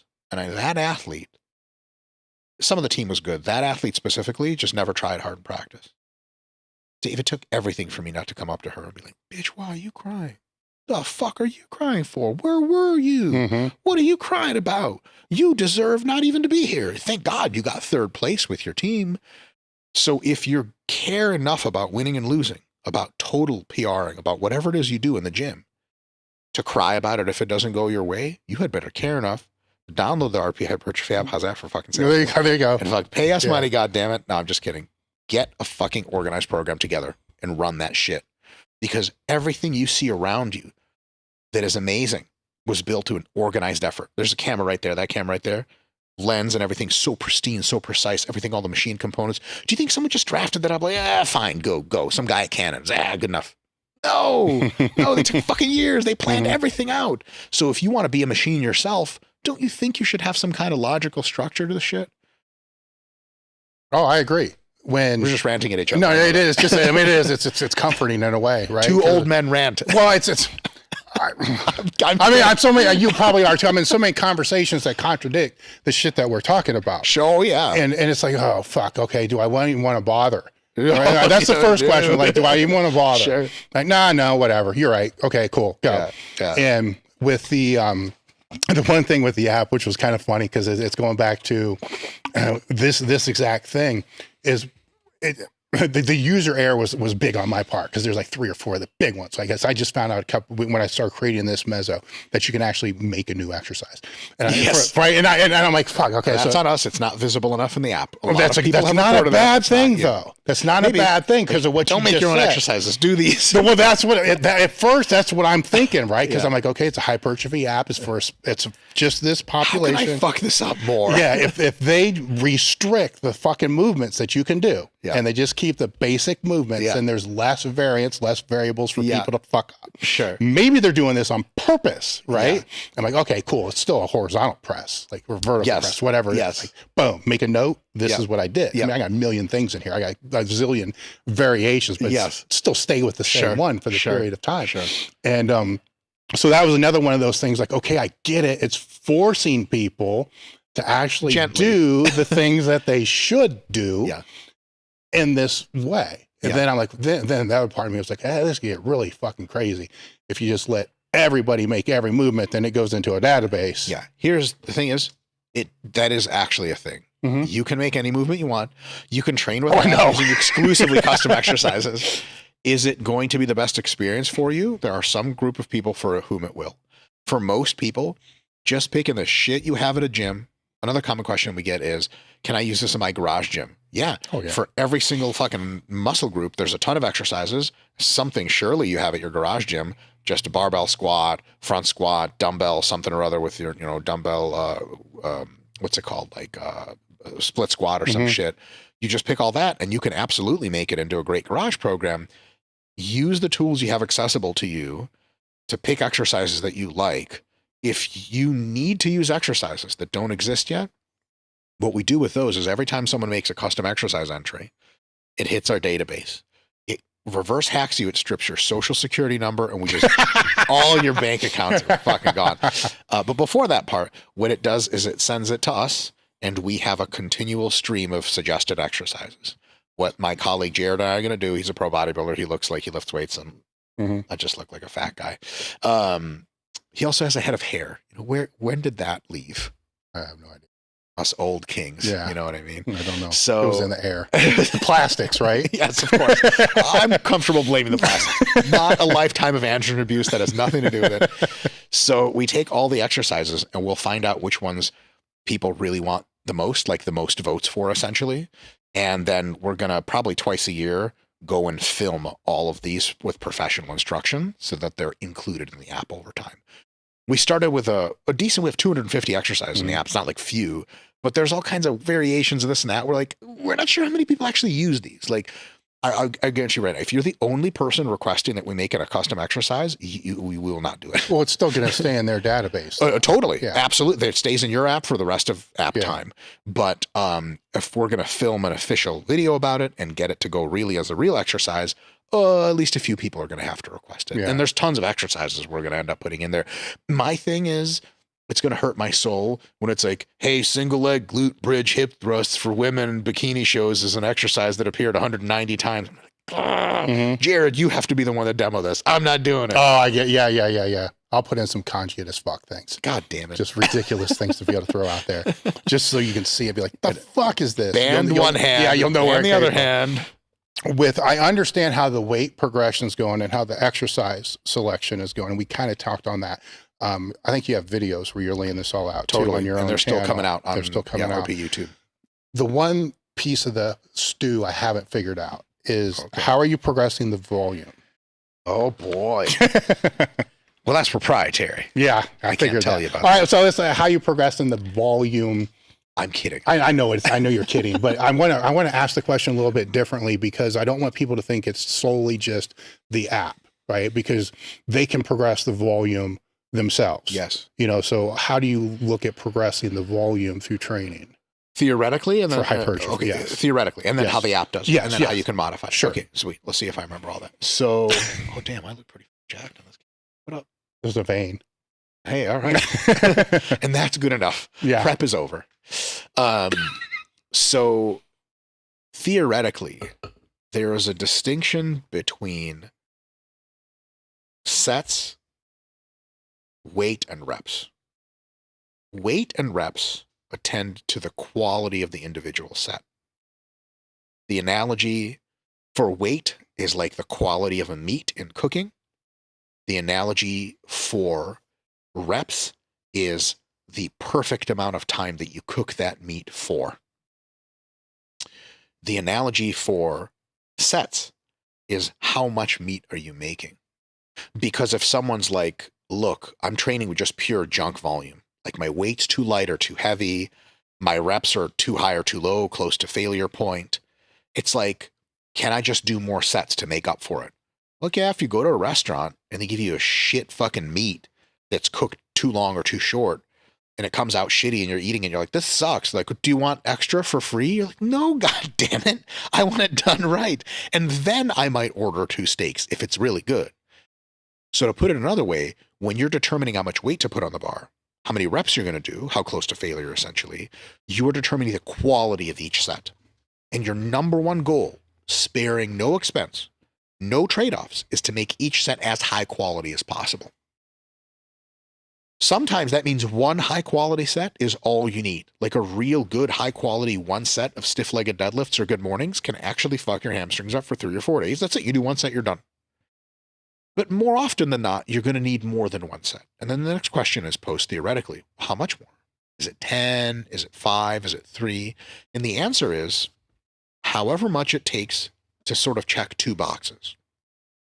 One, was it a sufficiently robust stimulus to give you good adaptation? You're not going to get big legs doing one set a week of fucking legs. I don't care what the fuck Arthur Jones said or Casey Viator or whatever the fuck. It's going to be more than that. The second question is how much more. The answer to that is, can you still recover to hit it again when your planned session occurs? So for example, let's say I have bench on Monday, bench on Thursday, and I only bench for chest to keep it simple. If I do one set of bench on Monday, I will completely recover by the end of Tuesday. Wednesday, I will spend in a state of just sitting around, not getting better, probably not getting worse. Muscle hangs in for a while. Sure shit, not getting better. Thursday, I hit it again. Like, all right, great. The app will ask me, literally, the RP hypertrophy app will be like, hey, like, how sore did you get last time you did this? You're going to be like, barely. And then next Monday, it's going to give you 2 sets instead of 1. Because it wants to push you up until that point to where you just healed Wednesday night. You come in Thursday and you're like, okay, now it's time to rock and roll. Because that means you spent the maximum amount of time growing as much as possible, just healed on time to have another excellent workout, and then you're going. The delay should be minimum between when you're ready to go and when you hit it again. And there's 2 ways to fuck that up. One is training with too few sets. You healed days ago. It's fine, but you're sitting around not gaining muscle. Why would you be doing that? The other one is you do too many sets. And then like you come in to hit legs and you're like, I fucking can't walk still. The fuck am I doing here? And the answer is not much of anything productive. There's outside the scope of the discussion, I'm sure we get into it if you want, but there's a lot of people will say like, soreness doesn't matter for growth. That's the biggest hunk of bullshit I've ever tried to swallow in my life. And I've tried to swallow a lot of things in my life. Oh, God. Really just a few things of certain shapes. Yeah. That was a professional swallower, if you can believe it. Yeah, it's a truck stop job. I was never paid for it, by the way. It's volunteer work. Yeah, it put you through college. The truckers love it. Put something through me. I'm kidding. I'm done. I have to stop. Put me through something. Therapy. So soreness is at least going to prevent you, in most cases, as a trained athlete, from giving your best performance at the time. If you're still super fucked up and sore, you're not going to hit your fucking regular PRs. It would be better if you trained fewer sets. Monday, healed by Wednesday, versus Monday, healed by next Monday, and then Thursday, you're kind of like, what the fuck? And had a healed, high-quality workout on Thursday. So the way the app does it, which comports exactly with the theory, is if you do start with a certain number of sets, and the app always starts you low. One of the reasons it starts you low is because when you accumulate a lot of fatigue from too much soreness, it's stuff to clear off the plate. It's extra junk that's going to follow you the rest of your mesocycle. If it's not enough fatigue, you can always fucking get more. No worries. Mm-hmm.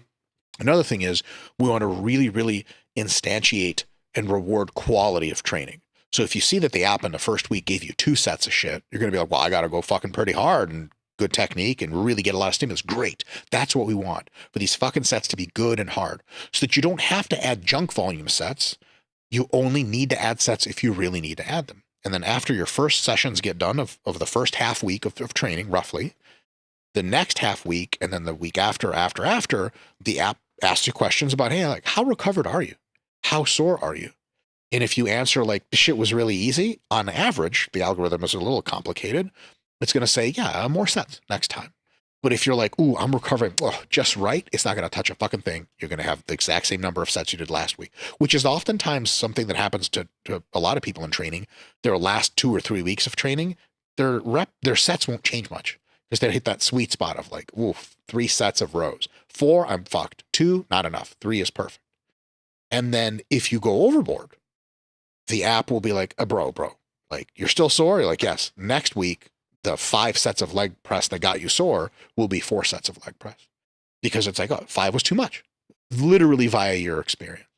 So the good thing about the app is you don't have to hack the responses. You just tell it exactly how you're feeling, and it will fucking do all the under the hood magic that is exposed in the books that we have and then the YouTube videos, no secrets. And then it'll just be like, hey, like, you should do this much volume. Now, the last thing is the app is a computer system, and sometimes it gets things not exactly correct. And you can always, if you want, modulate the volume yourself. So all you do is just go to the exercise menu, which gives you all the tools.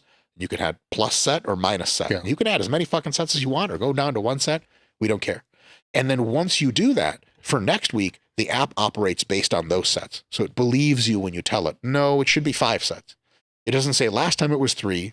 This next time, it's going to be 3 again. I know you hit 5, but whatever. No. If it's 5 this time, it's like, okay, next time it's either going to be 4 or 6.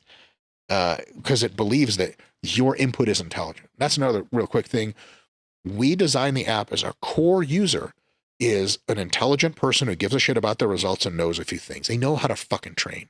They want an organized system that just offloads that cognitive load of training more onto the computer, less on their brain, so they can go fucking hard, pay attention to technique, pay attention to motivation, pay attention to that one big ass bitch in the gym. You know what I'm saying? She's on that treadmill. Bitch, why are you on the treadmill? Get over here.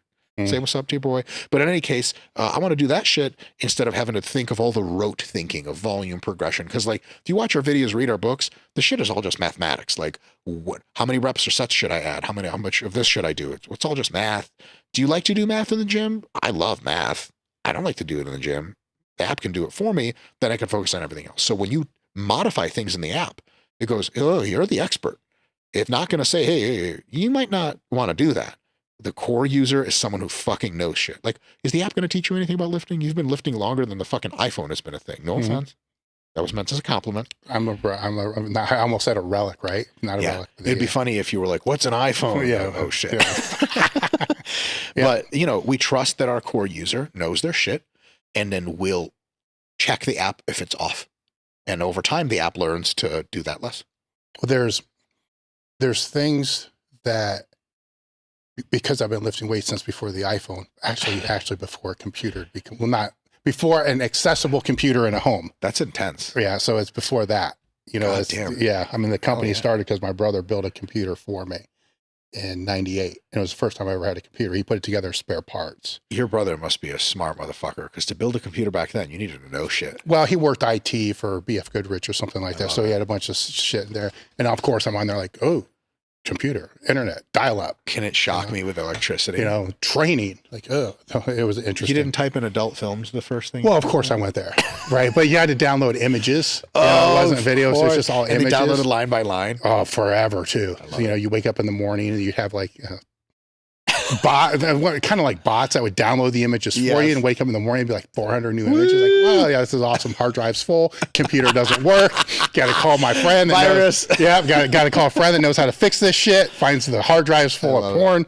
And then there's... real quick, I have to be on this tangent. This is...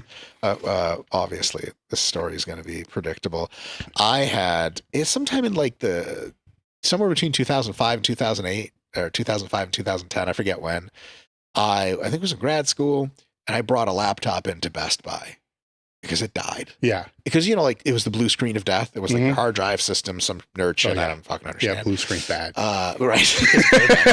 And so I'm like, smart enough to know that. Too stupid to fix it. So I went to Best Buy, and they were like, they're such nice guys, the Geek Squad or whatever. And I was like, they're going to like, you want us to try to get the hard drive data off as much as possible? And I was like, yes. And they're like, is it okay if we ask you what's on it? I was like, yes, absolutely, porn. And it's valuable to me, damn it. I spent hours looking for that shit. It's exactly what I like. Long story short, they could...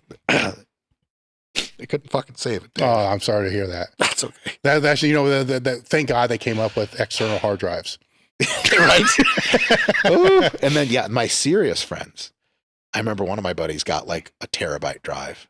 And I was like, what's on? He's like, fuck, you think's on? And I was like, you're the man. Yeah. I never went the external drive route. It never, streaming caught me. And yeah, no, that is a whole nother level. Where I was going was what I've realized with the whole hypertrophy thing, because it's always been phases of my training my whole life. Yep. It's in a few year periods. It was the whole thing. A lot of this shit I take for granted. So even if I had a training log and I wrote down what this was, here's the sets, or I remember, here's the weight that I was using.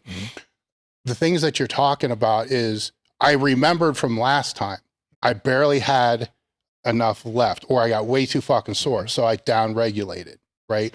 Where most people I know only up-regulate, they forget what happened. Sure. Right? So then they're burying their dick in the dirt, you know, so they can't stretch a movement to me long enough to get the benefits, because they took maybe a week to get acclimated, then killed it. Yeah. And then they come back and it's like, fuck, I can't, and they can't progress. Right. And that assumption that I think many make with the hypertrophy work is why exercises change so frequently, because they just go batshit crazy and they don't think of how can this progress for 4, 5, 6 week period. That's very wise. I can't agree more. There's 2 ways to approach training. One is the intellectual way, which is to realize that the reason you are training is to get a set of outcomes. Like you want to be more jacked or strong or athletic or whatever it is. And that what you're dealing with is the complex adaptive system as a human body. And you have to, like an engineer, put inputs to try to get certain outputs. That's one way to see training. Another way to see training is a psychological, almost sublimation process where, you know, things happened to me in my childhood I still haven't forgotten about. And God damn it, that's what the squat for reps is for. Oh, yeah. I live that shit every time. It is therapy. And I fucking love it. And I'm here to trash myself.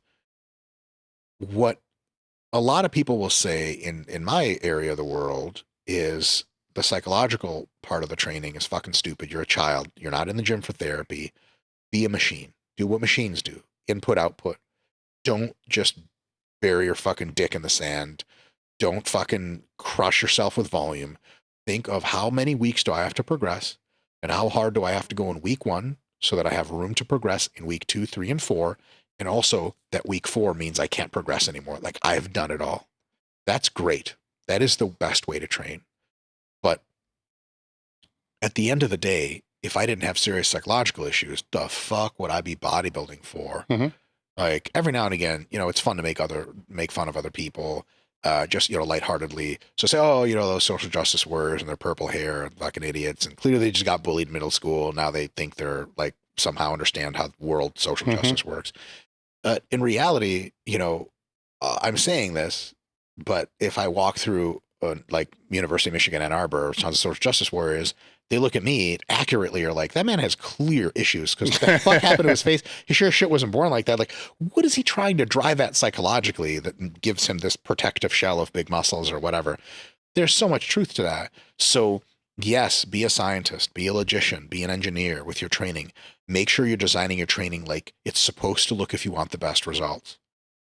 Second priority is your psychology. It's not off the table. It's absolutely a priority. And then intelligently within each set, when it's time to go hard, you turn that fucking switch and go hard. So it's taking your need for therapy, your need to fucking trash yourself to feel like a human being, but putting it into a container that's logically leveled with water. And then so you get the best of both worlds. You get the best training outcome because at the end of the day, like, this is sweet. And also you get an ability to really fucking work. I call that controlling your stupidity. Nice. Right. So it has to be there. I mean, for me, it's always going to be there. But then after I do something really stupid, then the processing has to happen. Like later that night, later that day, like sometimes it's even before, like it's a set. You're like, you know what, I'm going to fucking do. Then, okay, if I do this, then that means next week is going to have to probably be a down week. but that was supposed to be a heavier week. So I can, but only a little bit. 100%. Another thing I think a lot of guys do is they know that they're in the gym because of demons and therapy. Dope. So am I. See you at the gym.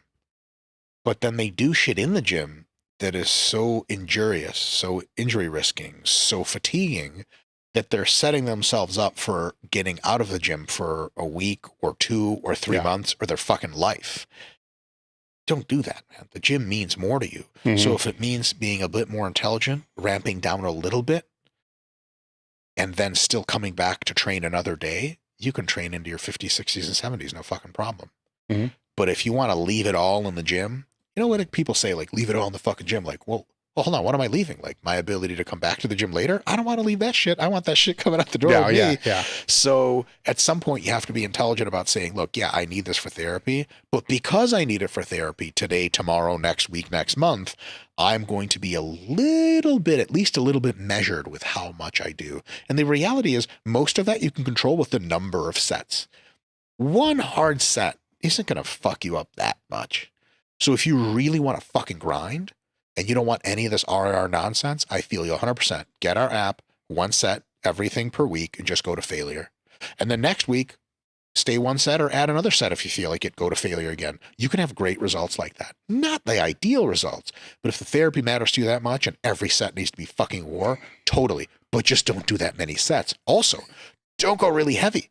You can do a lot of sets of 6, sub-maximal work, 6 sets of 6, no problem if it's a few reps away from failure.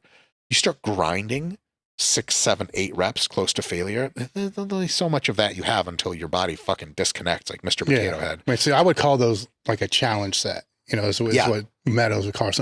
And in my mind, it's like, how the fuck can you do more than like 1 or 2 of those in a whole day? People claim to. There's no goddamn way. I mean, you're fucking puking and shit. I mean, it's all kind. I mean, after that, it's like, fuck.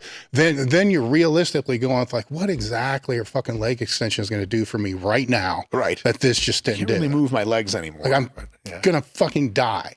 Yeah. And then, now I guess you could down-regulate it and just not be as hard for the whole time. Some people can. Yeah. That's a good idea. You say, okay, I want to go all the way to failure, but I'm going to go 3 reps shy of failure, whatever that number is. And then next week, the app is going to put 5 pounds on for me or add an extra rep, and I'm going to meet that challenge. And then the next week, I'm going to meet the next challenge. Over time, you just get fucking stronger. Eventually, you'll hit failure. You have to. You're not going to get linearly stronger forever. But it guarantees that your training gets harder over time, which is really cool. You can do that. That's really intelligent. You can also just go to failure with moderate reps every set if you insist. You just have to understand you're making a conscious trade-off, optimal results, just a bit off, but the psychology is something you might like. Sometimes I've been in a lot of debates about training to failure, and a lot of them end with, well, it's just what I like to do. Look, that's fucking great. Just understand you have trade-offs, Like, I like to go, like, running around naked with just a trench coat, like at the mall. My parole officer said that, like, there's just going to be trade-offs to that. Say, great. Yeah. Spend a few months every year in rehab and jail, and they let me back out. See, it's when the training to failure becomes interesting in my mind, because it's kind of like specificity. It's like, what are we really talking about? Like in the powerlifting world, they talk about, I'll use a comp lift as an example. I've said this before. Like, to me, a comp lift is you're in the meet, you have to take it out, wait for a squat command, hit depth, and they're going to say rack. That is a comp lift. Yeah. The walk out, the squat, the command, the walk back. Yep. All right. So a triple is not a comp lift. So if you're talking specificity, you're already 1 standard deviation away by doing a double or a triple. Yep. It's not the comp lifts. Totally. So how many degrees of separation are we allowed to have in this conversation of specificity? Yeah. And so where are we starting from? That's the key thing. Sure. Like, what's that? So the failure is kind of like that too. So the example I can make there is I can do a set to failure, just muscle fucking every rep up. Yeah. Or I can do one with really controlled tempo, muscle, contraction, full range of muscle, mind muscle. And when it starts to get hard, resist wanting to muscle fuck it. Resist wanting to put more tempo in it. Just let it fucking fail. Yeah. my ability to recover from that failure Yeah. is totally different than hit the ammonia and just go 100% compensatory acceleration on every single rep and just hit that motherfucker. Now that failure is a different failure. Yeah. But you see what I'm saying? So yeah. when these conversations happen, I always sit there and I'm like, dude, like, can you guys agree on a fucking definition? Yeah. First. To me, there's only one. And what is that? That is the second example of doing good technique and mind-muscle connection and not starting to muscle fuck it when you get tired.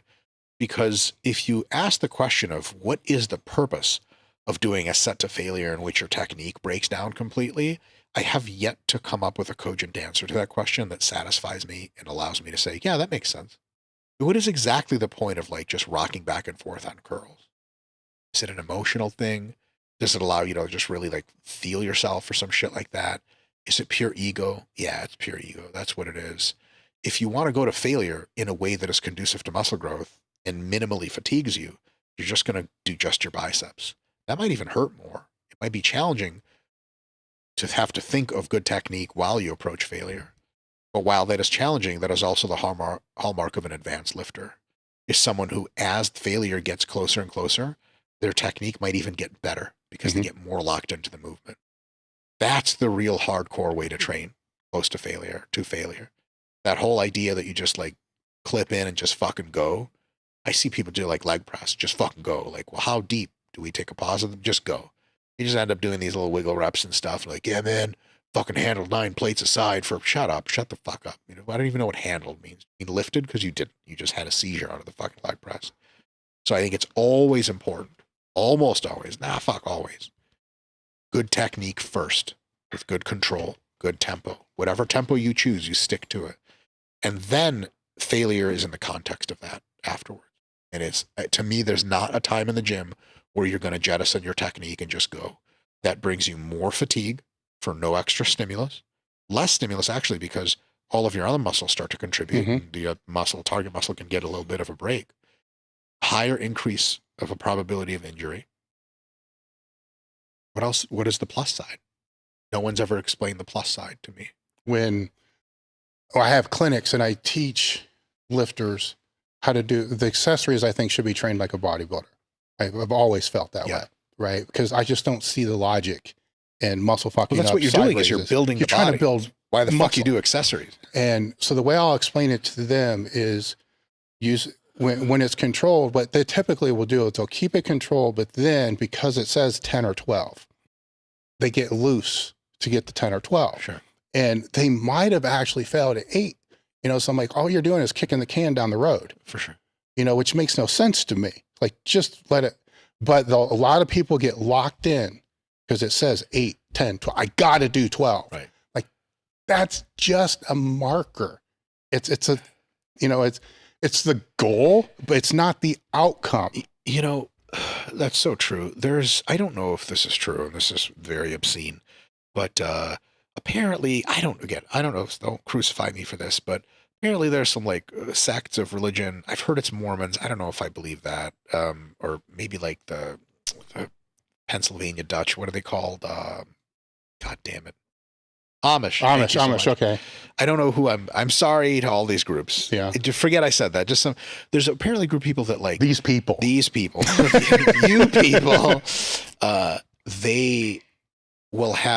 they'll be in a bed together and with a significant other, and someone will rock the bed. So they're technically not having sex, but the sex is occurring so that they don't commit the sin of extramarital sex.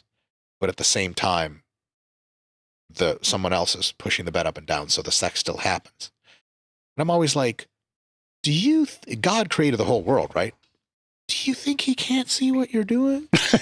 He can't read your thoughts? You're trying to lie to God, who is everywhere? What are you, nuts?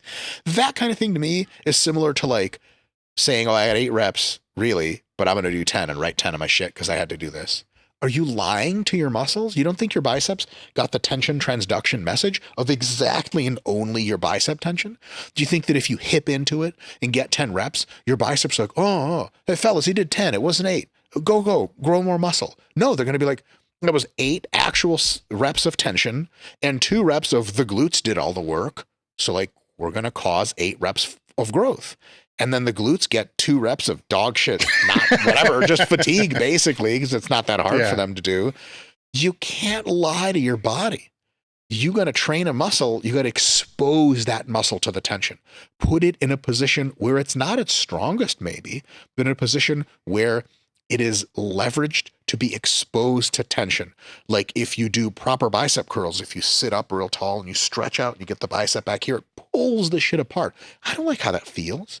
I don't like the fact that I'd rather swing the weight up, but I have to use my bicep. I don't like anything about it. It burns my bicep. It hurts. I can't use as much weight. But the thing is, because it burns my bicep and because it hurts and because the tension has to come from the bicep, it also gets all the chemical messaging that says cause growth, cause growth, cause growth.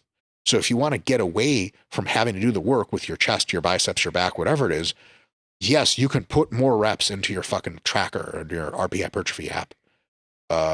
There's nobody reading those reps. The AI system reads them. It doesn't value it. It's 10 reps. It's going to believe you. You don't get the growth of that shit. It's like liking your own post on social media. Nobody cares. Nobody cares. But if you don't like your own post, why should somebody else like that? That's deep. I'm stuck. Hold up. Let me like all my own posts. Yeah. Let's take a bathroom break real quick, and we're going to come back and talk about nutritional aspects. Perfect. Yeah. I gotta pee. I want to let you guys know that we just had a limited edition drop on the website last week of new items that sweatshirt, flannel, t-shirts, shorts. Basically, the limited edition items are the items that directly support the Table Talk podcast. So if you go to elitefts.com/limited edition, or actually just the link in the description, you can find the limited edition items that we have now, which there's the one that I like the best is the shit suck good great, which is all emojis. The designs I always like the best, right? They're the ones that don't sell for shit, but they're the ones that I want to wear that I like the best. And there's the cigar one as well. And they're all there on the screen for you guys to be able to see. So if you go to elitefts.com/limited edition, the other thing that directly helps support the podcast that I haven't talked that much about is the Table Talk crew. The Table Talk crew is extra edition episodes that go out once a month. The content of those episodes are AMA related, question related, that come from the Table Talk Discord group, which is also part of being in the crew. When you're in the crew, there's dozens of ebooks that are in there. There's every seminar that we've ever done is put on there. There's courses that are put on there. There's series that have put on there. The original YouTube channel that we had for many years, before we migrated to the newer one, all that old content is on there. There's discussion groups for just general training, fitness, life, nutrition, basically everything that you can think of is on. So just go look at what that is, or better than that, just go to the description, click on join the crew. That helps directly support the podcast, which is how we're able to keep this thing rolling.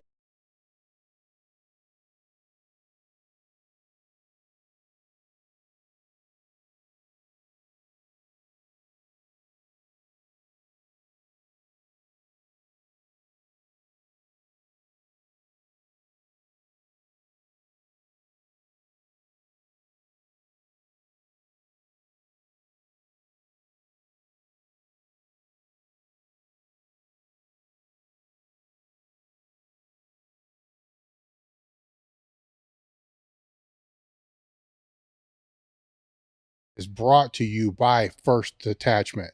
Are you looking for a supplement brand that truly understands hardworking athletes? Look no further than First Attachment. 1D's real world experience is what I would consider, and they consider, battle tested. I have known Justin Harris for pretty close to 2 decades.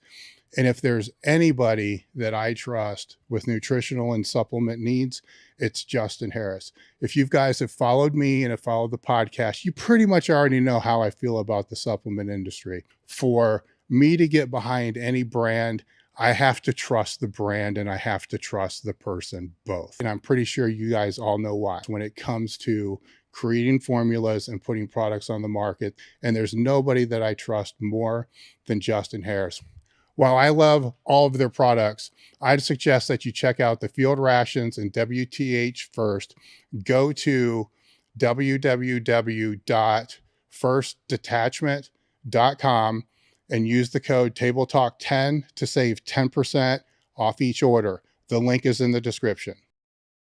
Today's episode is brought to you by Element, a tasty electrolyte drink mix with everything that you need and nothing that you don't. In other words, no sugar, no artificial coloring, no artificial ingredients, no gluten, no fillers, and no BS. With Element, I love the watermelon. The watermelon tastes freaking awesome. I drink 1 pack every day, no matter what. People that train out here, it's sitting out here for them all the time.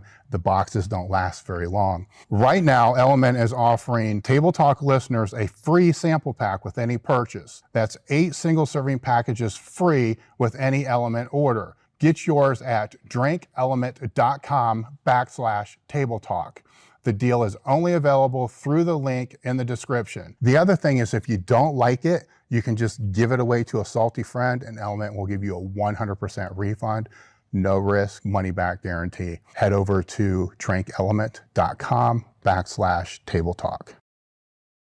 Americ Health is a premium telehealth platform specializing in hormone optimization and preventative medicine. Are you looking to optimize your health in and out of the gym, improve recovery, sex drive, and quality of life? Have you tried speaking to your health professional about this and have gotten the cold shoulder, stereotyped, or just told it's part of getting older? You just go to americhealth.com/Table Talk, and you can create your own lab, or you can take labs that we've had set up for them, which are based upon the same labs that I've been doing over the last 15 years. Or you can use their guided optimization. With this, they'll put you in touch with a patient care coordinator, which is actually pretty cool because you get to sit down and speak to somebody that can understand what you're looking for from hormone optimization and the preventative medicine standpoint. After that conversation, they'll determine which labs that you should and which tests you should have done, and then from there, get the labs done. They'll review those labs with you and put you in touch with one of their hormone optimization specialists that can determine which supplementation that you should use over the counter or prescription. americhealth.com/Table Talk. The discount code is Table Talk, especially in this industry. And we're back. We can keep going on hypertrophy forever, because I think that was most of what we talked about on the last podcast as well. I want to segue a bit off to that, even though nutrition does play a role. But before doing that, I want to point out that your app link is in the description. And give your little spiel on, because when does it go live? Yeah, so May 23rd. So soon. Yeah. In like about a week. Yeah. It goes live, but it's the open paid beta, which means it is, just paid beta. But so we'll ask you for money if you want to use the app, and it's going to be like $1,000 a second. Per exercise? Yeah, exactly. Per rep. And then for about 3 weeks, only the people that have signed up so far over the last couple of weeks and will sign up until May 23rd, they're going to be allowed in. For about 3 weeks, we shut down any new entrants and they get directed to continue to wait. And then right around mid-June, we are going to release the open beta to everybody, not just the sign-up people. If you sign up, you also get a ton of free stuff, tons of, we're actually sending out entire books and guides and exclusive videos. So if you want the app sooner than later, also it'll be cheaper if you get it sooner. Mm-hmm. Signing up in the next week's a really good idea. And you're signing up just to be on the list, so you don't have to pay anything. Once the app comes out May 23rd, we'll send you an email and say, hey, go download your app if you want. Pretty no risk situation. But if you miss that deadline, if you're watching this video later, if it's between roughly May 23rd and roughly June 15th, still click on the link. It'll send you to the next wait list. And then after June 15th-ish, hypothetically, we just open it up to everyone. All right, so that gives you time to work all the bugs. Yeah, to make sure it's a settled release. Yeah. What I've been using It's been pretty solid. I haven't had any issues, but most of my work I do on my phone. So I'm using an iPhone, right? So I'll build the meso on actually the iPad was way better than my computer. Yeah, by the way. I didn't know you can that. slide everything around and everything. Way better. Yeah. Like crazy better. You can build, so this is a progressive web app. So it'll work on every single platform. It'll work on your tablet. It'll work on your laptop. It'll work on your desktop. If you build mesocycles on your desktop, it's like a dream come true. It's so fast. Because the mouse it's better than the fingers. Yeah. I want my hands replaced with mice. I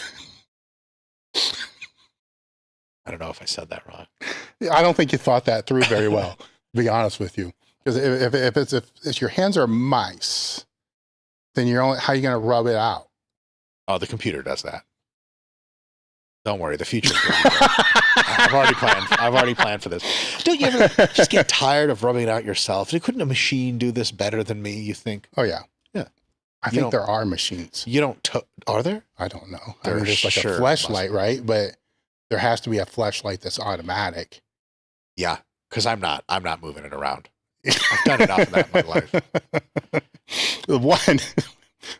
We keep going down this fucked up road. Yeah, this is a road to nowhere. The one thing I didn't like about the app that worked out to be a little bit of a benefit is I hate my phone when I train, right? Yeah, so I do. I hate it. So I leave it on the table, which I get more steps now.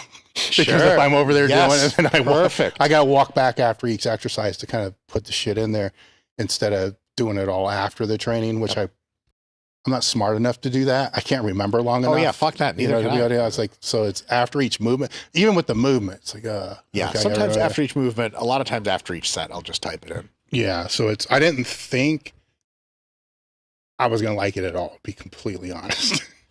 A lot of people don't like, a lot of people who have done a thing for a while, the last people to get an app for it.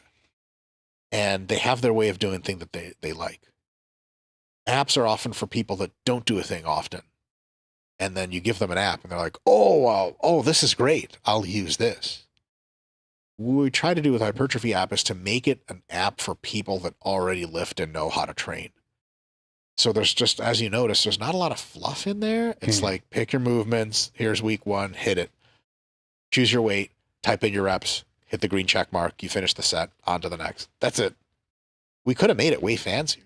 I mean, we were talking about, what is our target demographic? Are we trying to teach people how to lift weights in the app? Like if we put the app on the iTunes store, just regular people download it. We do not want that. It's like, selling someone a formula car. Yeah, I can see that. How do I drive this? Well, if you have to ask, don't buy a fucking formula car. Mm-hmm. So I'm glad that you thought you were going to hate it, but didn't totally hate it. Yes. Because then that means I think we designed it in a way that didn't have enough touch points to piss you off. I mean, imagine if you had to scroll through technique videos and a timer. And I've seen that on other stuff. I've had other things, that I've used or somebody would send me, and it's like, God, no. I don't do all this shit. This is horrible. I'd just rather just use a notepad. 100%. Whatever. This is just terrible. Yep. Or it's a PDF file, a book. And then it's like, what the fuck? Now I got to find what page I was at. It's like, no. It's like a nightmare about school restarting. Yeah, exactly. And with nutrition, so I can get off of this fucking topic, I can get into the nutrition, which I wanted to talk last time, is let's stay with hypertrophy, right? Because I guess strength nutrition, it's the same, right? Hypertrophy. I think nutrition is probably more important for the hypertrophy if I'm looking at the strength athlete. Yeah. Because if they go through that phase that they're supposed to go through, that they don't go through, but then when they do go through, they don't go through it effectively, they should be eating enough to actually fuel and feed and grow the muscle. Yes. So what are the basic benchmarks that you see people screw up there? We know the nuance. We know everybody gets tied up in all this stupid shit. Yeah. With the basics, grams of calories, let's start there. Sure. Like, where should the calories? I think a lot of people make a mistake of just trying to search for some kind of calorie number that's the magic number. Like, I had a lot of online questions of excuse me, how many calories do I need to gain muscle? And it's like, first of all, you could have just Googled that. And there's like 10 free calorie calculators that tell you based on everything. The reality is you don't actually even need to do that, because what you can do instead is to figure out how much food you're eating now. Most people will be at maintenance automatically. They just automatically eat enough food based on hunger to like roughly maintain their current weight. Whatever it is you figure out you're eating through just tracking it, super simply, you increase that amount of food by something like 250 to 500 daily calories. That creates a surplus big enough to cause you good muscle gain, not so big that it'll make you a fat mess really soon. And then you just crank away at that shit for weeks and weeks and weeks, and you measure your body weight a couple times a week. If that's not going up by half a pound to a pound a week every week, you need to eat a little bit more. Add another 250 calories in there. If it's going up faster than a pound and a half, 2 pounds a week, then you need to crank down on the calories to make it go up slow enough so that you don't get to be a gigantic fat mess. That's more or less all the calorie stuff. And if you're dieting for fat loss, it's the inverse of that.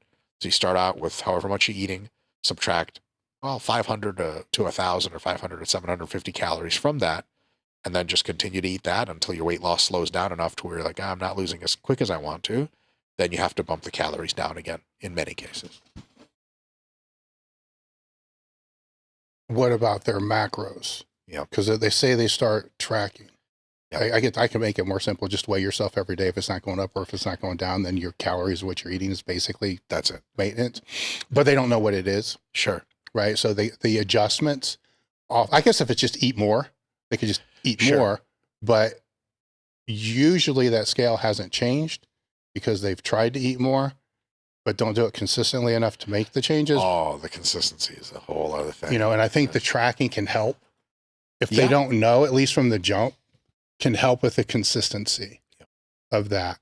But when I would have, going way back, clients track things, it's a mess. Like, so before you started to deal, or I would deal with up or down, it's just clean this shit. Like you're at a base level, but this is Pop-Tarts. And I mean, this is bad. Yeah. Would you advise the same thing? Yeah, definitely. So I would say it depends on where they're coming from. A lot of times people just don't know how to eat nutritious foods. And before you teach them macros, you have to teach them good food choices. Bodybuilders, powerlifters, people that have been involved in sport nutrition a while, they know all that stuff already. So they're looking for specific macro numbers, which of course those exist. But for a lot of folks, you have to say, okay, do you know what a lean protein source is? A type of lean meat, lean dairy, eggs, etc., fish, lean vegan shit. If they say, yeah, for sure, here's 3 sources I typically eat, you're good, move on. But if like, I think so, you're like, oh, fuck, here we go. Because they just like Pop-Tarts. They just might not know. And they're just eating all kinds of junk and just have no idea what it is. Or they're eating good stuff, but they don't know that it falls into a category. So I say, figure out some lean meats that work for you. Figure out some veggies, some fruits, and some whole grains. Figure out what healthy fat sources you want in addition to that. Give folks examples of all of those, just a few examples, and broaden their universe if they need that. And then they're like, okay, I know which typical foods to go to build meals. Because when you look at how bodybuilders eat, it's not just about the macros. There's a lot of other similarities. Typically, they build every meal around a lean meat with some kind of veggie and some kind of whole grain or some kind of grain option. And then they structure that meal over and over throughout the day with some modifications, and definitely over and over throughout the week. So one big thing that I've seen work with a lot of people is first you teach them, this is what good food is. This is what healthy, performance enhancing, muscle growing food is: lean meats, veggies, fruits, whole grains, healthy fats. And after, watch this, I'm going to piss off the entire people that are listening to it. Seed oils are the healthiest possible fats. This is going to go very poorly. Hilariously, seed oils are just fine and totally healthy, but that's neither here nor there. That comment will certainly get a lot of hate. So once you have people understanding what healthy food is, you can graduate them to teaching them how to make good meals out of it. So we're starting from real basics here. So first, I wouldn't even talk about calories. I just say, okay, you have a certain body weight. I'm I'm going to teach you how to eat clean, essentially, how to eat healthy. Here are the, 5 or 6 examples of every food group, from lean meats, veggies, fruits, whole grains, healthy fats, that you need to focus on most of your intake. And then if you find another food that goes into that category, the honest answer is yes, you can eat it. Because people will be like, what about salmon? Yes. What about tilapia? Shut the fuck up. Yes. The answer is, does it look like a fucking lean meat to you remotely? Yeah. Then yes. Sometimes people like, one of my most hated things as a coach back in the day was like the one food at a time person. Client who'll text you and be like, can I have this? Like, this is not how this works. I need to teach you categories of stuff. Yeah. Once you get in the categories, just practice eating mostly food from that healthy options list and less food from other stuff. If you give a shit about how you look, about how jacked you are, and about if you're getting stronger or not, then when you're, okay, I know what kind of foods to choose, you're going to want to structure your meals. Probably eating 4 to 6 meals per day of a roughly even size, all of them built around a lean protein source, most of them built around a veggie source as well, most of them having a good number of whole grains in them, some of them having fruit instead, some of them have fewer carbs towards the end of the night or something, some have more in the morning, around workout, whatever it is, but you basically just get the meal structure, and these meals are roughly evenly spaced together in the day. You wake up in the morning, you have something with protein in it. Every 3 to 5 hours, you have something with protein in it. Sometimes it has carbs, sometimes it doesn't. Sometimes it has extra fat, sometimes it doesn't. You eat on that pattern. Once you have someone eating in that pattern, they know what their go-to protein sources are, carb sources, fat sources, etc. They know and have the habit built of eating multiple meals a day at relatively similar times. Then it becomes productive to discuss macros with them, because you've got to work around that whole Pop-Tart situation. If you just give someone a macros app, and like, I just do these macros, they're going to be like, what real foods do I eat? And if they try to do macros with shitty junk foods, it's hard. Mm-hmm. It's like, oh, that cheeseburger just took all my daily fats away from me. How am I supposed to do now? Like, well, the real answer was don't eat cheeseburgers all the fucking time. So once you give people the habit of eating well, the meal structure of eating well, you go on and you give them the macros, specifically proteins, carbs, fats. Generally, the rule there is roughly a gram per pound of protein per day. So if you weigh 200 pounds, 200 grams a day of protein. I can talk about the nuances of that recommendation until no one is interested. Anyone has questions. Then your fats are something like 0.3 to 0.5 grams per pound per day. So if you weigh 200 pounds, that's something like 60 to 100 grams of fat per day is a good place to start for most people. And then the rest you fill in to your daily calorie allotment based on body weight and how it's trending with carbohydrate. And that's just basically how you construct diets. You split that all up into meals. We have the whole Renaissance Diet 2.0 book RP makes that describes all of that in mind-numbing detail. And there's tons of YouTube videos about that. That's really the core of nutrition.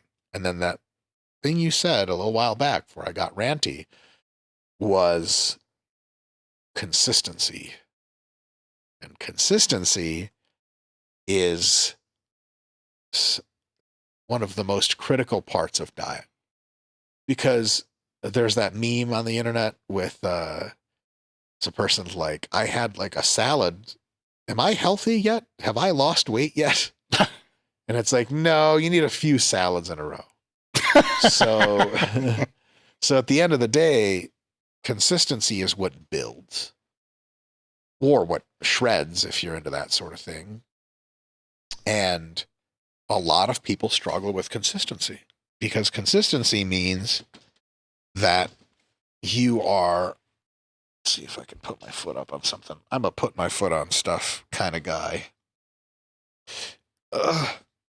Consistency means that there will be times where you don't want to do some shit, but you still have to do it. There will be times when you're excited to do more, but you still have to do the same thing. For example, if you're gaining weight on a muscle gain phase, let's say after you got pretty lean, in the first few weeks, you have your bowl of cereal after training with your whey protein shake. Great choice. You may want to have the whole box, but your diet prescribes you only 2/3 of the box of cereal. You're still a little bit hungry after that meal, but unless you want to become a fat fuck, do not eat the rest. Stop when the meal is over. wait till your next meal. On the other hand, you will get to the end of your muscle gain phase when most people quit. Week 11, 12, 13, 14, where you look at the whole box of cereal you're supposed to be eating and you're like, fuck that. I could eat a third of this box, just never eat cereal again. It doesn't matter. You still eat the whole fucking box. And you drink your protein shake and you shut the fuck up about it because you said you wanted gains. And that means thick or thin, fire or ice, you got to eat your fucking meals. And it's imposing because sometimes, you know, there's 4 meals that you have to eat in the day. You've eaten 2 of them and you're like, I don't want to eat anymore. Still have to eat the other 2 meals. Or on a fat loss diet, you're like, you finish your food and you're like, I could just keep eating and never stop. That's how I feel. That's nice. Here's your participation award for having feelings. Go to the end of the line and fuck off because you have to do what you have to do. So a lot of nutrition isn't so much the figuring out what to do. That part, some people get stumbled on. There's tons of fads and all this other stuff, carnivore and shit like that. But at the end of the day, the consistency is something that really, really hits people. And can you empower yourself to help be consistent? Oh God, yes. But that takes its own willpower effort. Meal prep, bulk meal prep. If you meal prep twice a week, put it in Tupperware. Gee, you know, you just have to eat the meals in the Tupperware now. Is that something that's possible? Yes. Is that something that's easy? At first it's tough, then it gets easier. There are ways to enhance that process and make it easier. For now, until robots start cooking our food for us, which hopefully will happen sooner than later, it's just some shit you're going to have to do. And fuck it, even when the robots come and cook all your meals for you, you can always be like, hey, robot, cancel my 7 p.m. meal because fuck that, I'm not hungry. Or the robot will make you your diet food and you'll be like, hey, robot, can you make me an extra enchilada? And he's going to be like, that's not on your RP diet app. And you're going to be like, God damn it, just don't tell Dr. Mike. Like, all right, great. So the consistency part's a killer. And the way you get extra jacked or extra lean is just prolonged multiphasic consistency. If you see someone on the Mr. Olympia stage that's like jacked and shredded, you can tell that for at least 5 to 10 years, probably much longer, they've been generally on average in a surplus of calories. They are uncomfortable. They're eating an amount of food that they don't even want to eat constantly. And then you can also tell, because they have, you know, they're super lean and super diced, that at least for the last 12 to 16 weeks, they missed out on eating the food that they wanted to eat. Wanted to eat it, but they still didn't. So one of the cool things about bodybuilding is, you know, people say, like, you see pro bodybuilders on a stage and someone will be like, dude, that's a lot of hard work and dedication right there. And of course, inevitably, some troll's going to be like, that's actually just steroids. And they're like, well, word up. Looks like you can juice up and be on the IFB pro stage in no time. And the answer is both. But yeah, steroids are, you know, crazy for me to say, also require consistency. Yeah. You don't just take one pill and it happens. You take a pill every day, and then after about a week, you're having thoughts you're not comfortable with. You don't sleep at all, and you're sweating at night, and you fucking hate everyone, and you hate yourself. And you're like, nope, still got to take these stupid drugs to get the stupid result I said I was going to do. So it all comes down to consistency over time, over weeks, over months, and over years. And then people see you on a plane, and they see your big arms, and they see you ripped, and they go, hey, what kind of diet are you? What kind of diet got you like this? You just want to be like, fucking generation of dieting. That's what got me like this. But they told me it's not nice to scream at random people on the plane, so I don't do that anymore. Probably not. With the consistency, though, I don't know how to define what I'm saying is the consistency over a period of time in anything that you're wishing to master needs to become more disciplined. The point I'm making is, for the people that are listening, mistakes that I see athletes make is they jump straight on the bodybuilding diet. Chicken rice, I'm going to do this 4 times a day. It's too much. It's too big of a jump.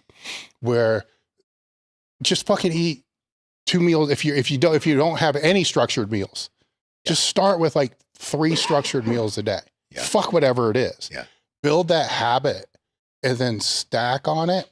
Where I think some people jump so far ahead that some can do it, but the mental discipline it takes them to do it isn't sustainable once their show, peak, goal, meet, whatever it is achieved. Then they fall right back where it's anything, right? So it's just work. Like there's a lot of days I don't want to fucking work. I have to. I own the fucking place. I have to fucking do it, no matter what. You know, if I don't do the work, but fuck, and that doesn't matter what it is. And there's people that will see work you do, work I do, anybody does, and then think that's where they start. Sure. And like, no, man, sure. It doesn't work that way. Sure. You know, in the one example I can say, because I see lifters do it all the time, is they need to go through a hypertrophy phase, and we already bitched about that. And then they go on chicken, rice, egg whites. All just like they just printed some fucking what Dexter Jackson's diet from Google. Yes. And then they do that. It's like, dude, what the fuck? Like right now, you eat at the gas station for breakfast, you have McDonald's for lunch, and you're grabbing a pizza on the way home. Yeah. You know, maybe. There's tons of wisdom there. So a lot of times, if you demand a huge change, the stickiness of that habit is going to be really low. It's going to be tough to hang in there. You don't have the skill set for it. I would even say you might not have the desire for it yet. So when I was a younger lifter, I learned nutrition fairly early, decently well. And what I did was I was very cognizant of how much I was willing to put into my nutrition. I would eat foods that I considered to be pretty good tasting, very accessible, that had enough protein, carbs, and fats, and like were 5 meals a day and met my needs. Had a little junk here and there, had a little bullshit here and there. I never skipped on protein, and I never chronically under or way overate beyond the plan. There's a ton of flexibility in there, though. As I got more serious about sport and bodybuilding, I started to incrementally use more and more precision in my dieting because I was mature enough psychologically to handle it. I had already been so sustainable with everything else that these were just another tiny little habit change that wasn't a lot in the big picture. It didn't transform my life completely in one 6-month go. That's a tough ask.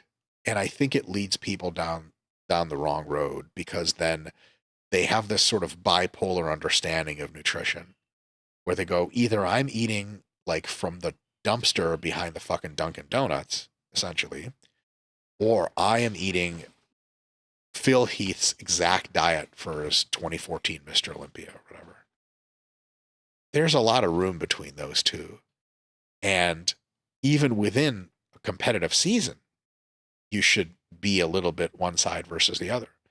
So in my off season, my mass gaining phase, I'll have 2 to 3 cheat meals a week. And what I use for my macros on some other meals can be like, oh, I'll just have like 3 protein bars instead of like chicken and rice or whatever. Way more flexible. As the pre-contest rolls forward, the deeper I get into contest prep, the cheat meals go right away. The precision of the foods increases to get specific water retention, all this other crap comes up. And I become much more meticulous. So even I don't do the same quote unquote healthy or bodybuilding diet year round. Even that changes. So when people on different parts of their journeys, when they're just starting to diet, really the idea is to get them to master the basics. Like, all right, how do I diet to lose this weight? Be like, try making your diet healthier. Here's how you do it. Just that change, they can lose 20 pounds in a few months. People take their regular soda, replace it with diet soda. They take their mostly what they eat as junk food and just try to get some fucking decent food. Like, you know, a slice of meat, some fucking potatoes, and some goddamn gravy on it. Even that's better than like, I don't know, a hot dog or some shit. So you get people to do that, and a lot of times they change for the better. And then sometimes people will do harder diets, more hardcore diets of really like, okay, just down to fish and rice and some broccoli, and that's it. Make sure not to do those for too long so that you burn out of them. Do them until you get the results that you're looking for that are realistic, leaner, whatever it is, down 15 pounds. Once you get there, reverse out back into normal foods more slowly. Monitor your body weight to make sure it doesn't skyrocket up, that it stays roughly where you left it or a little bit up. And then when you few months later, when you feel like, hey, I can do another fat loss diet, I'm ready for some restriction, then you go and restrict. One of my colleagues, Dr. Melissa Davis, she's a neuroscientist and kind of our diet psychology expert at RP. One of the things she says that I think is super wise is the diet isn't forever. And that means the fat loss diet. You know, as most people conceive of a diet, fat loss diet, same thing. The fat loss diet is 12 weeks long, let's say. You don't need to eat like this the rest of your life. What that helps you do is two things. One, it helps you gear in to the idea of eating in a very specific way. And two, it helps you avoid having to have cheat meals and off-plan meals because, like, you're not there for the long term. It's okay if you just stick to the plan. Pizza is not an extinct, like, it's not a fucking bald eagle or some shit. It's not going to fly away. It's not going to go extinct. There's always going to be pizza after the diet. And it's good for you to have some pizza after the diet is over. And if you understand that, you can crush the diet, follow the specific plan, download the RP Diet Coach app. Sorry, I got a weird cough. COVID. If you do that, you can survive, reverse out intelligently after 12 weeks, get back to more normal eating, same basic core of good, healthy foods, just with some BS layered on top, and not every meal is perfect. And then when you want to tighten up again, you again sink into the diet. But people think, you know, hey, I'm on a diet, I'm going to cheat and have this one thing. Diet's not forever, man. You don't have to have fucking cheat meals every week. Well, I wonder with the training that we were discussing earlier, just hypertrophy training or strength training for that matter, if they're only watching their diet during prep per se, but then and say the lifter going back to that in the off season, they're not really paying attention here, there, you know, whatever. Bodybuilders are going to be a little bit better, right? Because they're more cognitive of sometimes, this. But not all, right? That is the caveat. Not all. They're, by not having the basics covered, they're inhibiting their ability to recover from the most important training of the year, which even for the bodybuilder, the off season is the most, in my mind, the off season is the most important. That's where you actually get better. Yeah. Yeah. Some people have started calling it the improvement season. That's a better word. Yeah. You're not off, you're improving. Yeah. Those folks, so I used to read a lot of bodybuilding magazines back when people read magazines. And I was often, there was cryptic shit in bodybuilding magazines that doesn't make sense to you, even if you lifted for a long time. If you haven't been around drugs, and if you haven't been around like the mentality of the average national level or average pro bodybuilder. And the drug stuff is obviously like, they're like, yeah, I'm trying this other food source now. This other one didn't gel. And it only took me like up until just a few years ago to where it's like, oh yeah, you're on 600 milligrams of orals a day. Of course your stomach's a fucking nuclear bomb and you have to eat only white rice because everything else makes you shit blood. Got it. But the other part that always struck out to me was there were guys that were like, yeah, I'm so pumped after this pro win. This off season is going to be the fucking shit, man. No more of the shit I used to do. I'm going to eat every meal and make every workout count. No skip workouts, no skipped meals. And I'm like, this is the standard that you've been holding yourself to? Like, you finally treat this as a more than a participation sport? There's a lot of guys in pro ranks and top national level guys, just really gifted motherfuckers. And they will skip meals in the offseason. They'll skip workouts. There's guys, I'm not going to say who they are, that are known for like disappearing for a few months in the off season. Good news for them. They usually come off all the gear too, which is good, but they'll just go away and they'll come back like way smaller. They don't train. They don't eat hardly, just eat whatever they want. And then they're like, oh yeah, it's time to get serious. And it's like, could have been growing for 6 months, 3 months, whatever it was. And they just weren't. So a lot of times being flexible with your dieting and saying, look, I'm still going to eat 5 meals a day on most days. Of course, I'm still going to fucking work out. What kind of person quits working out? And I'm going to make sure these meals are mostly healthy. But if I have to eat this whole meal of protein bars, or just like sometimes just like a candy bar plus a protein shake, fuck it. If I get the calories, I'm good. And a few times a week, I'll have some bullshit and it's no big deal. Then it relaxes you and allows you to have a sustainable off season. And also like on off season, You want to be able to eat a bit more food, clearly. And at some point you won't be hungry. So if the food is tastier, if you can make it using like a good hack, I hate this nutrition hack, is you take a low fat, low calorie soup from the soup can aisle. They've got a lot of great options. And you heat up your chicken and rice and veggies, and you pour the fucking soup in there. You mix it in, you heat it up again. That shit is good as fuck. Mm-hmm. And you can eat all your same shit plus the extra calories way faster. Because, you know, like smashing white rice and chicken in the off season is like fucking pain that very few people understand. It is actually technically, on an objective level, easier at some point to do fat loss dieting than muscle gain dieting. Here's why. On a fat loss diet, it's no problem getting your meals in.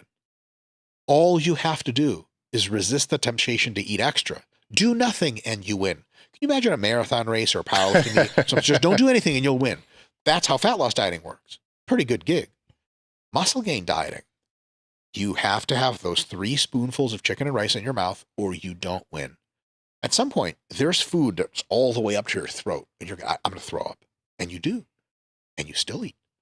That's fucking hard. So make it easier on yourself in the off season by making sure that you're still eating plenty of tasty foods. The core basics are there, but a bit tastier and some junk food. Train hard as fuck. You'll get fucking enormous. You'll make great gains. And then in the fat loss phase after, then it's time to clean it up and be perfect and machine-like and all that stuff. Great. But guys make 2 ends of that spectrum of mistakes. Some guys will just disappear or eat only junk, and then that doesn't work. And then some guys will try to eat the perfect clean food meal prep plan for the entire off season. And like you were saying earlier, they just burn the fuck out. Who the fuck can do that? 12 months of every single meal is chicken and tilapia and rice and pasta. Like, what the fuck? You don't have any donuts or any cupcakes the entire year? Like, no, fuck that. I'm a machine. Word up. I sure hope you're right. And the thing is, some people are machine-like. They love living like that. That's how they eat. That's how they live. Amazing. Slow clap. Most of us are not like that. Pretending you're a fucking warrior is not going to make you a warrior. Do the best of what you can. And if you want to get more serious over time with your diet, great, by all means. But you can get unbelievable gains, maybe the best gains of your life, by eating like 85% good stuff and then 15% whole bucket of fucking nonsense. Like Saturday night, trained hard all fucking week, ate well all fucking week. Is there a theoretical reason on a mass gaining phase that you shouldn't be getting Chinese food or pizza? I got all kinds of degrees in this shit. I can't think of one. Go fuck it up. It's fucking awesome. One of my friends, Trevor, you had him on the podcast for Dr. Fentner, the impossible last name. He used to read a lot of elite articles, and they had one guy, I forget who it was. Maybe it was Mark Bartley. There was like a hack. Maybe it was you. It was like get a pizza, pour olive oil in the middle of it. Yeah, that was. And then the taco pizza. Yeah. And I thought that was quite inspirational. And it did not stop you from gaining all the weight you needed, I guess. But it's like a fucking couple pizzas here and there, some Chinese food's not going to fucking kill you. And it'll get you jacked. And almost all the pros do that anyway. So the mentality of like, I got to be strict in my diet 24/7, 365, that's fucking just wrong. On the other hand, as pre-contest rolls around, the time for pizza is come and gone. And then you got to just eat the shit you have to eat. Which is great because as you eat mostly good stuff and some junk, eventually you get a little fluffy. You're really ready to start contest prep. And you've also like psychologically eaten so much junk, you're like kind of good with it. You know what I mean? Like if you bring like, like someone who's super horny and, like just 22 years old, like first strip club, they're like, oh my God, like how long do you want to stay here? Like forever. And after about 30 minutes, like, I the fuck out of here. Like you've had enough.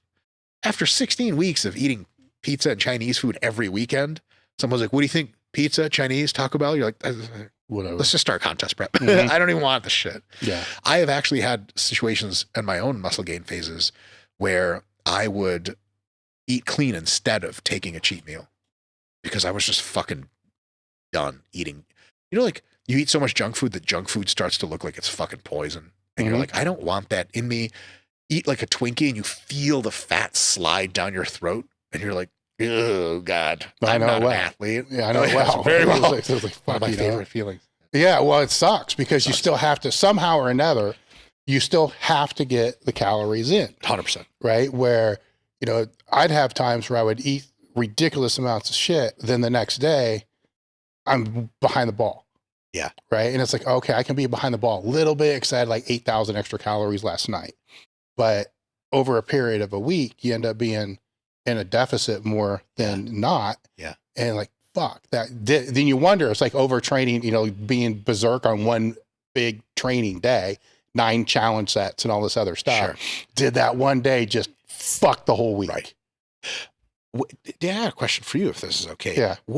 Can you tell us a story about like your most intentional run at trying to gain weight? Like, how tough did it get to eat? What were you eating? Terrible. How heavy were you? Can you tell that story? Well, it was terrible. It was it's a long process because when I never even considered it until I came to Westside, because at that point I was like 250 and I was competing in 275s, and it's like eating clean 85% of the time and cool with all that. Like, I'm a 275, I'll just gain into it. Yeah. Like as the meat comes, you know, drugs, I'll gain a little bit as it comes. And then the last month I lose a little bit because you're peaking and the muscle kind of goes away. Well, you lose a little bit of the muscle too, because you're peaking. Low. Yeah. And then when I came there, Louis is like, you're 308. I'm like, fucking 308? You're kidding me. Yeah. Like, I'm like 250, like maybe 260. Yeah, but you're a tall guy, big bones. Yeah, before meat. So then I started increasing calories on top of what I was already eating, which is 85% good. So you just start throwing. Then it becomes miserable. Yes. Really soon. Like the first 10 pounds, not that big of a deal, but then it's like, fuck, this is terrible. And it was like 282, 285, right around that range. And I never wanted to be a full 308, you know, but 290 gave me enough room. I like to bloat up into the last, into the meat, right? Sure. And especially with the gear felt a little better. Yes. So it would be, if I could be 292, I could be like 302, 305 come day of the meet. As long as I was there the last week, I can bloat my way into the class. But that 292 from that 285 doesn't seem like a lot, but was a motherfucker. Isn't it crazy? It's like going from a 500 bench to a 600 bench. It's like, just another 100 pounds. Like, no, it's impossible. It was terrible because it was like I'm already at my threshold just to be at 285. And if I took my foot off the gas, didn't pay attention, just slides and then weighed in, it's like 278. Fuck. You know, then it's back in. And that's when JM kind of came in and gave me that stupid JM diet. He's like, do this, you know, eat three breakfast sandwiches from McDonald's and put mayo. Put a hash brown in between the sandwich and then mayo, eat 3 of those. And then for lunch, have Chinese food, MSG, make sure it's just loaded, eat as much as you can until you're sweating. Then at dinner, you know, eat a whole pizza and then cover it with olive oil, you know, put as much shit on there. And then this is the funnier part. Every hour on the hour, eat a Hershey bar, carry them with you. That way your blood sugar stays constantly high, but constant, right? So that way you don't have these fluctuations. I'm like, all right, fuck it.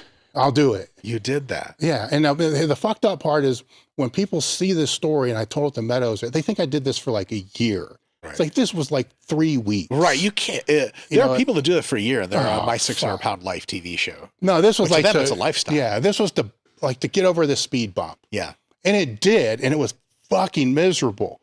And because and JM told me beforehand, it's like, you're going to be sitting there, and you know how he talks real soft, right? You're going to be sitting there at dinner. And he says, that pizza, man, you got to put it on your coffee table right in front of the TV. And you fucking put it, you stare at it before you eat it. Business. Yeah, you stare at it like it's a battle between you and that fucking pizza. And you have to eat the whole thing. And there were days I'd be sitting there and you feel that heartbeat. Oh, yeah. And it's like, fucking, there's still 3 more pieces there. And it's like, man, if I don't do this, I'm a puss. I can't not do this. Right. And like trying to shovel the shit down. And it worked. You know, definitely worked. But it didn't change my set point. You know, that's the only reason why I did it. Because I'm like, if I do this, I can change my set point. If I knew it was 3 weeks is not long enough. I know. If I knew it was just going to bloat me, I would have taken the fucking phenobarbital longer. You know, I would have found another way, right, you know, to be able to do it. But for me, that was the hardest part because I don't know if it was my metabolism or if it was the muscle I was carrying or just not being open. Like fats were bad, you know, really bad back then. Not being open to just fucking putting more fats on things. Yeah, that would have been your a healthy game food. changer. Yeah, for sure. You know, it's like fucking MTC oil. I'd use that and just shit it out. Oh, that's what it's supposed to do. Yeah. So that didn't do shit. You know, so all these Yeah. things I tried to do weren't working. Now I would know better. Like Yeah. there's a lot of different options, but Yeah. it's still a challenge. It still sucks one way or another. The good thing is that if you gain weight slowly and you stay relatively lean, you don't have to press up against that needlessly. Like when I was drug free, I used to gain a ton of weight because I just thought like same mentality, like fucking muscle, weight moves weight, shit like Mhm. that. So I got up to like 270 drug free, fat as fuck, strong, but fat.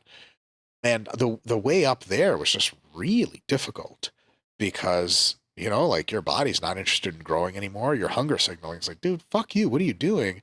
I was drinking whole milk all the fucking time.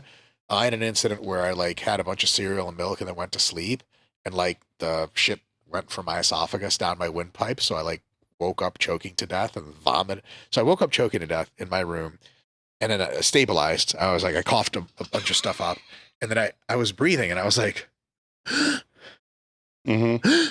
I was like, there's still something in my lungs. And then one of the breaths, I coughed, not vomited. I vomit coughed like a good cup of cereal milk Wow. with cereal in it. And then I was like, and it felt great. Yeah. And then it was 270 Yeah. pounds back to work. The Now, next day. that reminds me of a couple other things.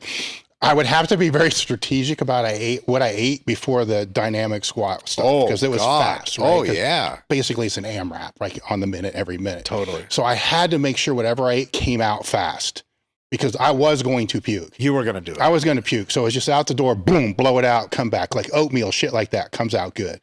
You know, so certain things didn't come out as good. Like Nothing a spicy. Barnyard Buster from TJ's was not good coming out. Oh, no. You know, so that wasn't a good choice. The other thing was I cannot begin to count the number of times I'd lay in bed in a quadruped position, just with my stomach hanging. You know, like just, oh my God, just to get my stomach, the heartbeat to stop. Yeah. And if I started in the quadruped and just nasal like giving breathe. birth. Yeah. The classic At a certain birth-giving point, I could position. just roll on my side and then I'd be good. But any other position just would not work. And there are a lot of things going back. I see ways around Yes. where my training substantially changed, you know, coming from, you know, Toledo to Columbus, where had I don't want to make this sound bad, had I just put on a pound or 1.5 pounds more of muscle each year for the time period that I was training the way I was training, as I was leading up into that, then it wouldn't have been that 282. Yep. It would have been 292, Yeah. but there would have been more slab Sure. there, Sure. you know, to where when that training's not optimized for that, for the periods to put on, we're not talking a lot here, just a pound. Like that's for a power lifter, a pound of muscle, pound 0.5 with that many years behind them. It's still a big ask, Sure. but it's a doable ask, Sure. which makes the whole weight gain bloat thing way easier Oh, if yeah. you have 6 more pounds of muscle, Sure. you know, than Sure. if you don't, because you can't force your muscle to grow the last 4 weeks. Trying to eat at a huge surplus when your training is low volume, high intensity is really working at cross currents. It is. And it sucks. Mhm. And also something that you said earlier reminded me, when you're dieting and you're like super lean, I remember that one time you got ultra Mhm. super lean. Remember like your heartbeat slows down like crazy. And between beats, even you have this like sense of peace almost. You're like, I could just sit down in a chair and actually die of starvation. It would go very well. Like, I just feel like this just equanimity. It's just like, when you're eating to get bloated, to get massive, you feel physically fucking uncomfortable and Mhm. it doesn't feel healthy and it does not feel good. The fucking, you'll touch my forehead and there's like a vein. You can feel your heartbeat all the time. You feel like oily and sticky and gross. You get the moon face look. It's awful. And you're like, I know I'm supposed to be eating more. And I know that eating more is bad for my health. Luckily, I'm not on gear. Wait, I also am. Mhm. Am I going to fucking die from this?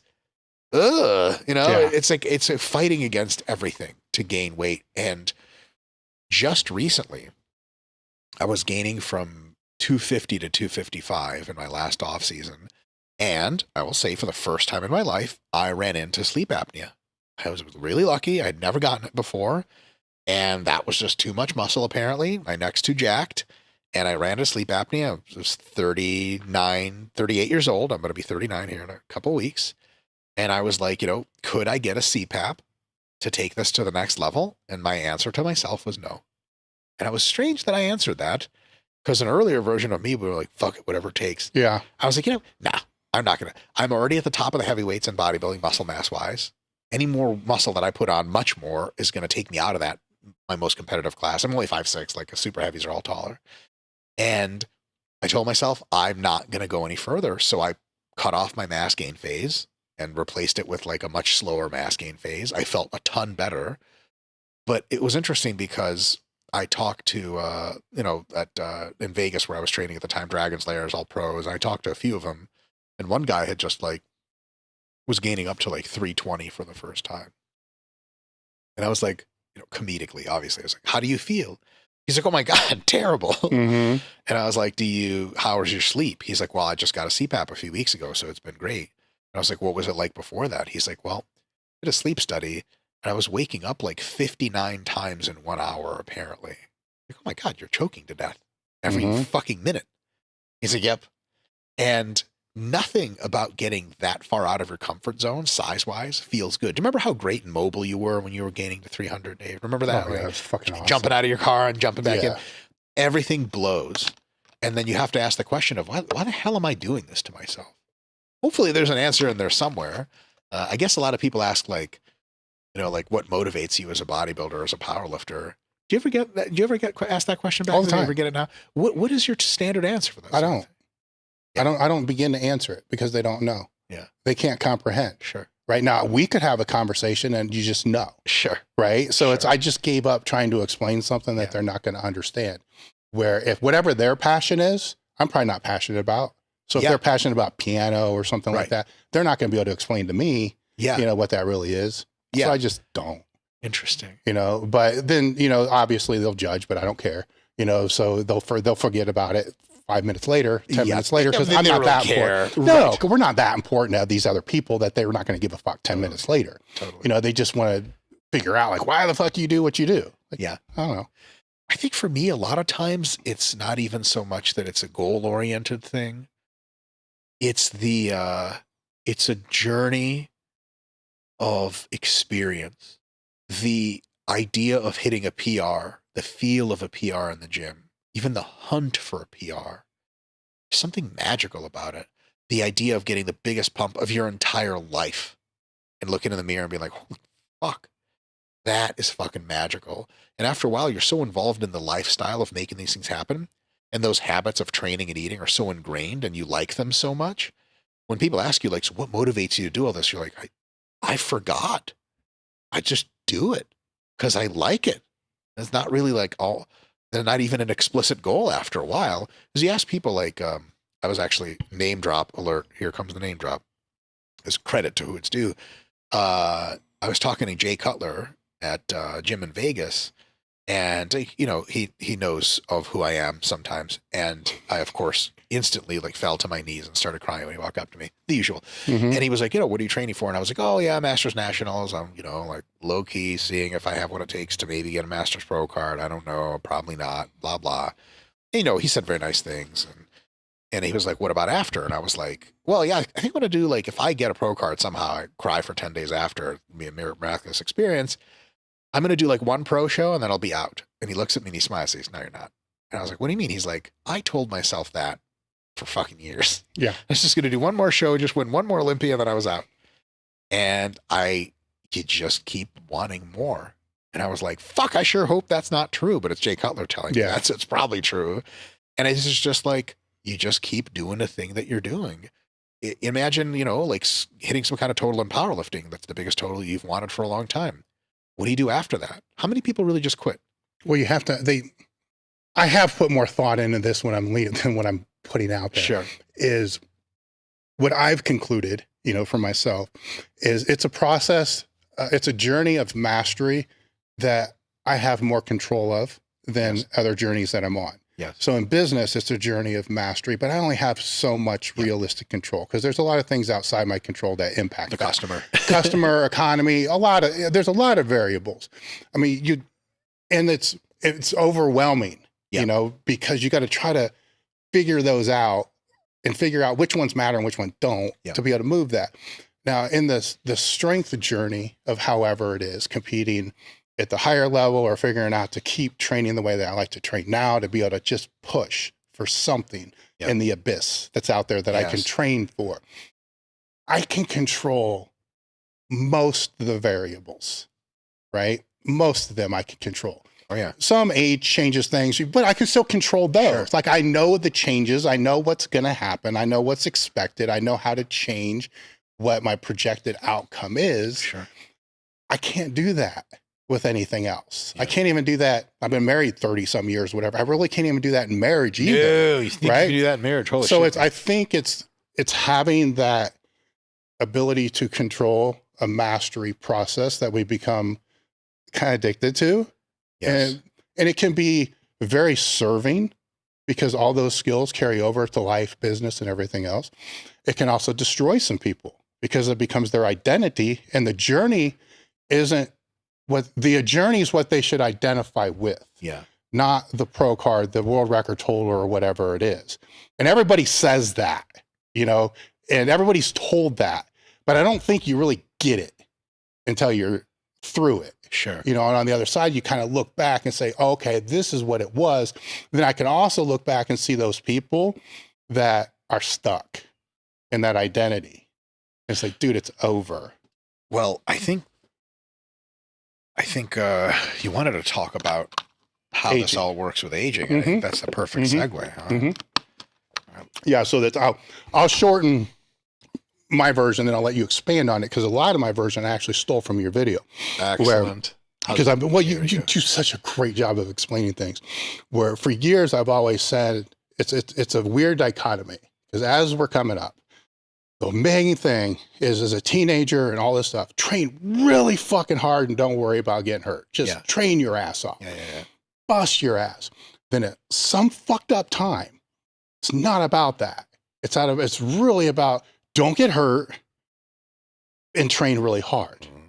It's the fucking opposite. It's like it's like a movie that's got a fucked up ending. Sure. Like everything you had to do to get where you want to go ends up being the opposite of what you need to do to be able to go to the next last step. Yeah. Which is crazy as fuck. Yeah. And then you throw in, because that's the training age. Mm-hmm. Then there's the biological age. And that's where I think people get really mixed up because the biological age still matters. Yes, age is not just a number. Whoever said that was ridiculous. So I'll let you just jump off from there. Sure. So there's a pretty big difference in discussing what kind of approach works best, what you can expect out of training based on when you started. If you started at age 15 or 20 or 25, you're going to have a different journey if you continue to lift after age 40 than if you do start when you're 42. Because if you started early and you trained hard and diligently, making gains after age 40, certainly after age 45, is going to be difficult, if not impossible, if you pulled all the levers that you could before you got there. Now, there's always people in the comments section. I'm 47 and I'm making the best gains of my life. Like, word, I can probably tell you one of two things. One, you started in the last few years, or you started in your 30s at some point. Or two, you never really pushed it and trained that hard and ate right and did the pharma you need to do to get your best results, because how the fuck do you still have a window? Mm-hmm. There's been a lot of Mr. Olympia champions in bodybuilding, a lot of competitive powerlifters at the very top, and they generally fall between age 35 and 40, sometimes 42, 43, 44. Very rarely do you have people peaking lifetime in their late 40s. So just the first kind of general ideas about training for someone who starts early. When you are between the ages of, let's say, 15 and 30, that's when you should be looking to gain the predominance of your muscle mass and core general strength. That is when your trade-offs of going hard versus watching out for injury can be tilted into the direction a bit more of going hard. Now, obviously, you never want to do anything which you have to accept a high injury risk where you could have done it another way that had all the same benefits and a low injury risk. Clearly still be safe and don't do dumb shit, but you can push the envelope a bit when you're 15 to 30 years old. Between age 30 and 40, especially 35 and 40, if you've been consistent for that time, it's time for you to increase the specificity of your training and really wring the most out of that sponge that you can, making sure that you're now doing exercises that have your best stimulus to fatigue ratio, not experimenting as much with others you know aren't as good. It means that you're going to take extra time to warm up because injury would be maybe not catastrophic, but a huge setback at this point. And because you're older and stronger and bigger and have a more of a history of wear and tear, you're more likely to get hurt than when you were younger, when you were too fucking weak to get hurt. You're like Harry Potter motherfucker, 15-year-old lifting weights. So I don't want to get hurt. Get hurt with what? 40 kilos? Get out of here. Nobody's hurting you.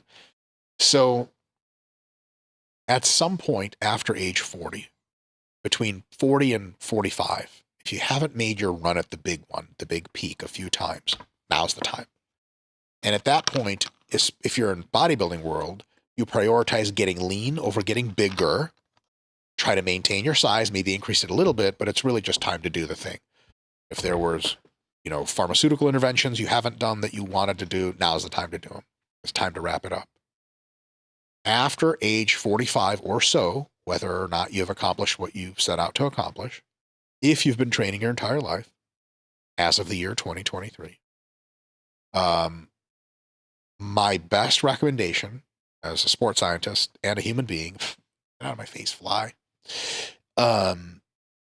is to flip the script, lose plenty of weight, make sure you're lean, continue to train with weights as a healthful thing, pick up Brazilian Jiu-Jitsu or marathon running, like Mark Bell's running around now, God knows what.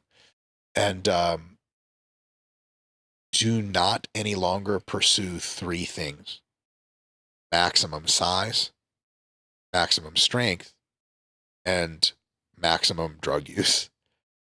Because there are very few things more sad than a fucking beat red trend tan 49-year-old that's like, I'm going to do it, man. This is the one. You're like, you're going to die like tomorrow. And the shit doesn't work as well anymore after age 40, and for sure after 45. Stuff gets very, very difficult to improve if you've been whacking away at it for a long time. After the mid-40s and then into your 50s, it's all about training for ability and health, maintaining a lower body weight, staying lean most of the time, having a good time and enjoying life, and making sure fitness is a part of that. If you had lifetime hardcore fitness achievements to accomplish, especially in strength and size, the time for those, generally in your mid-40s, the time for lifetime all-time peaking has come to an end. And that's absolute total bullshit to fucking hear. But it's nonetheless what the research seems to show, and definitely what my own personal experience seems to illustrate. Now, there's a couple caveats to that. One is some people genetically peak later than others.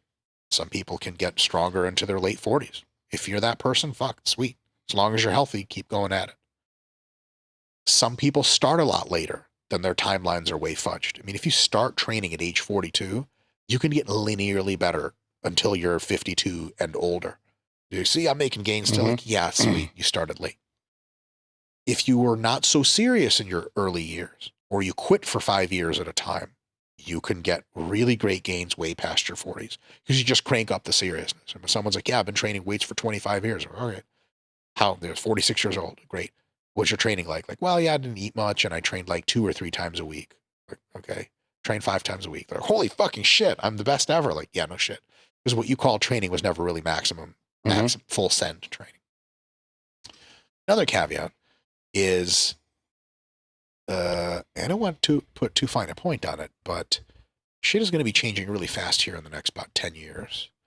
And there are interventions on the horizon that may, and they've done this in animals, or doing it in animals now successfully, reversing parts of the aging process, sometimes the entire thing. So those of us who are still kicking it in 2023, by 2033, it may be absolutely realistic that reverse aging is successful. I have a whole other YouTube channel where I talk about this future bullshit, by the way. And then it'll change the game in a big way, because then just full trend stack again, baby.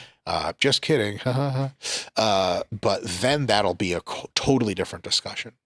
And it takes, people are caught sort of in linear trends, and they don't think about exponentials. And sometimes you say shit that they're like, dude, you're fucking crazy, right?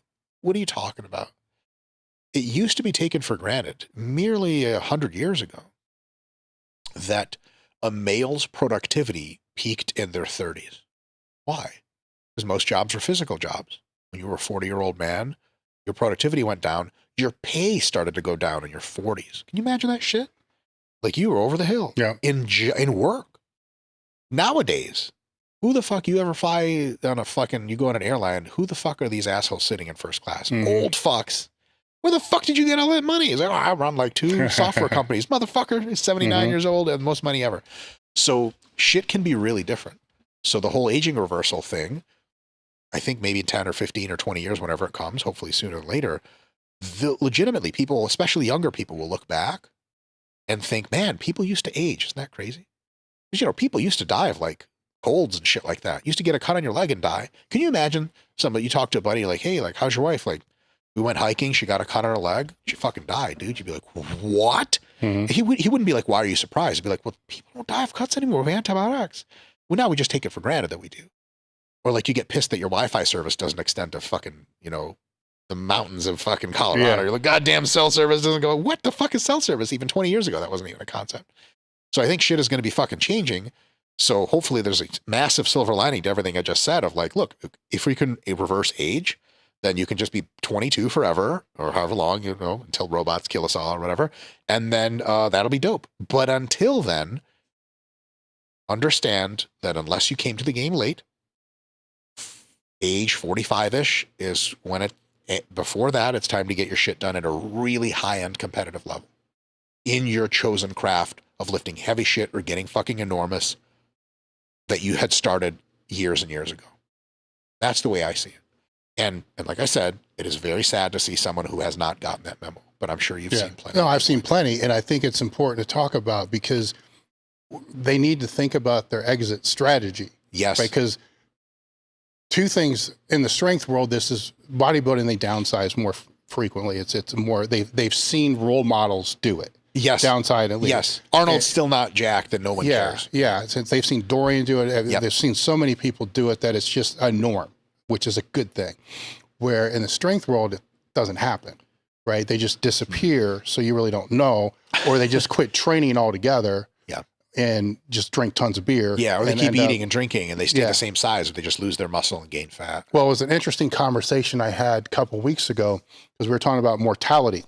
You know, the bodybuilders, because they're dropping dead, you know, sooner. And always. Then they're looking at powerlifters and bodybuilders. I'm like, we're only looking at a specific time period. So you're looking at like the last 5 years of these competitive careers of these people. All right. So what about the decade after? Yeah. Like, what's the mortality difference there? Yeah. Because I'm going to probably guess the strength athletes are keeling over dead at a faster rate than the bodybuilders that have downsized during that time period.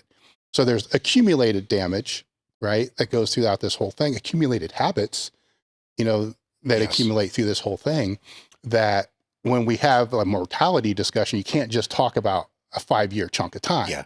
Or it's mortality. It's the fucking whole time period. Yeah.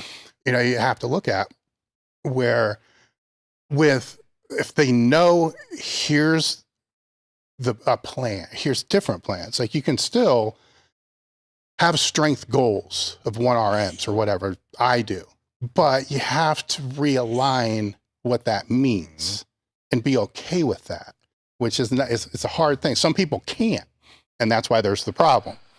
You know, so they just think there's more drugs or there's, you know, some other thing some card they haven't played. I'm like, dude, if you've been doing this your whole life since you were a teenager and you're 50 some years old now and you haven't played all your cards, you're a fucking idiot, because you should have played them during the time when your peak was there, because they're not going to do you a whole lot now except probably hurt you. Well, yeah, or they're just very dangerous. Yeah. Yeah, it's a specific thing when you see older guys juiced to the fucking gills and big still, and you're like, what?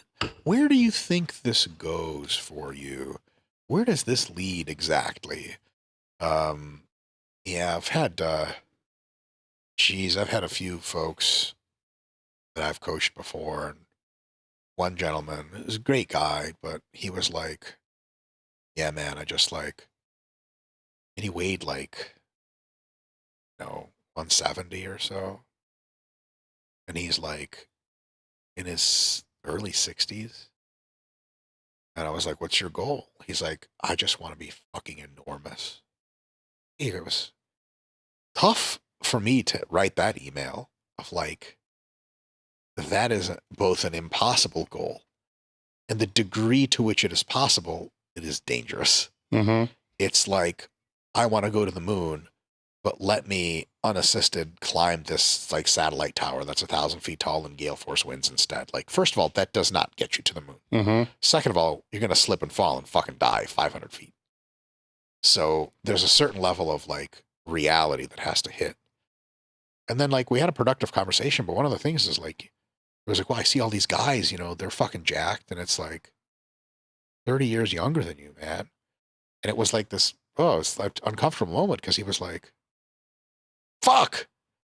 Like, someone has to tell you, like, Mm-hmm. dude, you know, like, it's like, you know, in the action movies where the beginning of the movie, they kidnap like the main character's wife or whatever, and he's firing shots, but they're already gone. Like, his buddy has to come and like lower the gun for him. Like, the bullets aren't going to hit. Mm-hmm. Like, we got to rethink this. Yeah. So it's a tough conversation to have. Then at that point, I think sometimes you get into people's demons because they really needed to get big, or stay big. Well, what do you think about the stay big thing? Do you run into that? Like, guys who were big and strong, and it's not that they want to do better. They just do not like to be a small person. They don't fit into that body. And those conversations, if they proceed forward productively, I'm trying to get them to tell me exactly what they're looking for. Yeah.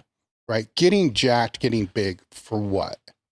Like, let's go for tell me why. Yeah.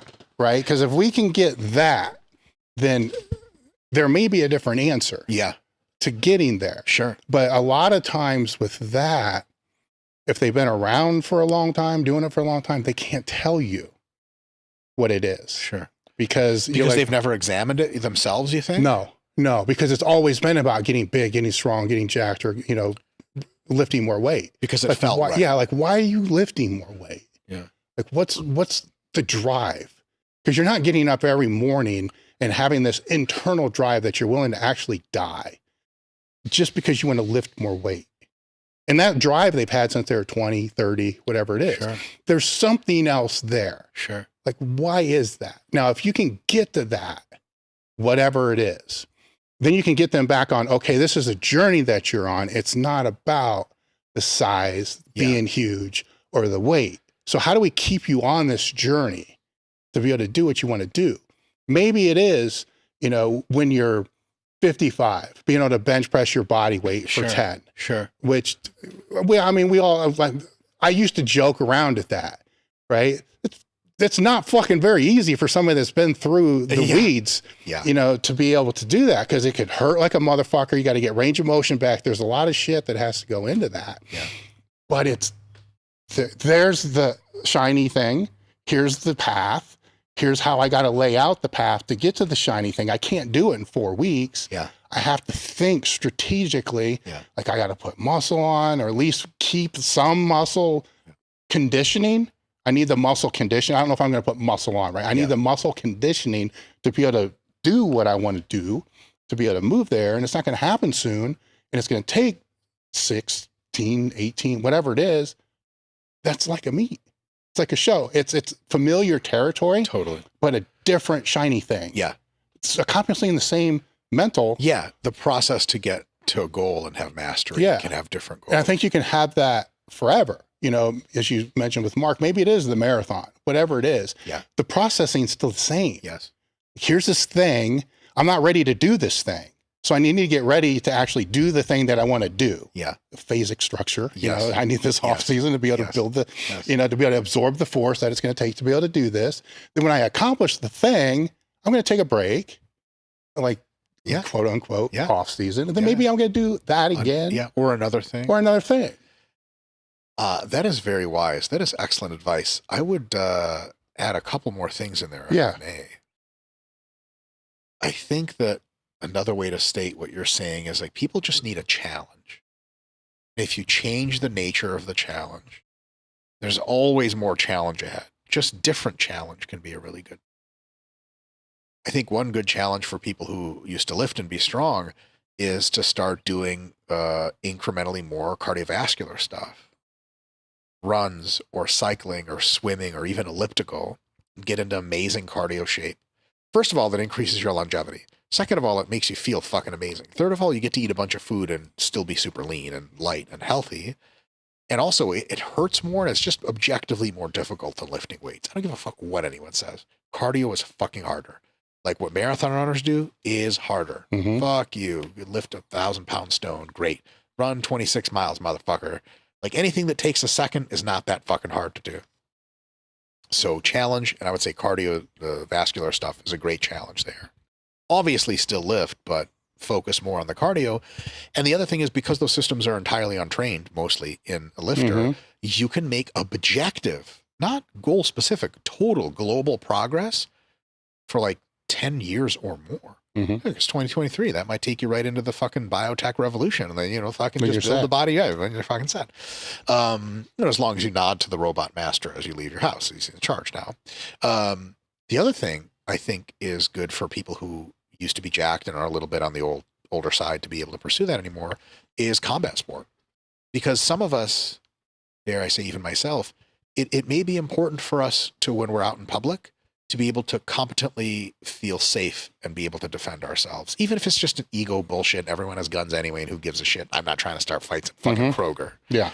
But the ability to just know in your own hands, like if really shit came down to some primal shit, I got a baller knee bar I can fuck anyone up with. It's short of world champions, and then great, they just beat me up in a Kroger. So a lot of people have really awesome experiences switching to Brazilian Jiu-Jitsu after their powerlifting bodybuilding career has come to an end. They slim down, their cardio is better, and they're fast, and they're strong, and they're dangerous, and you can get better at that for 10, 15 plus years, even into your 50s and 60s. Dude, I've rolled with guys in their 60s, nuked my dumb ass.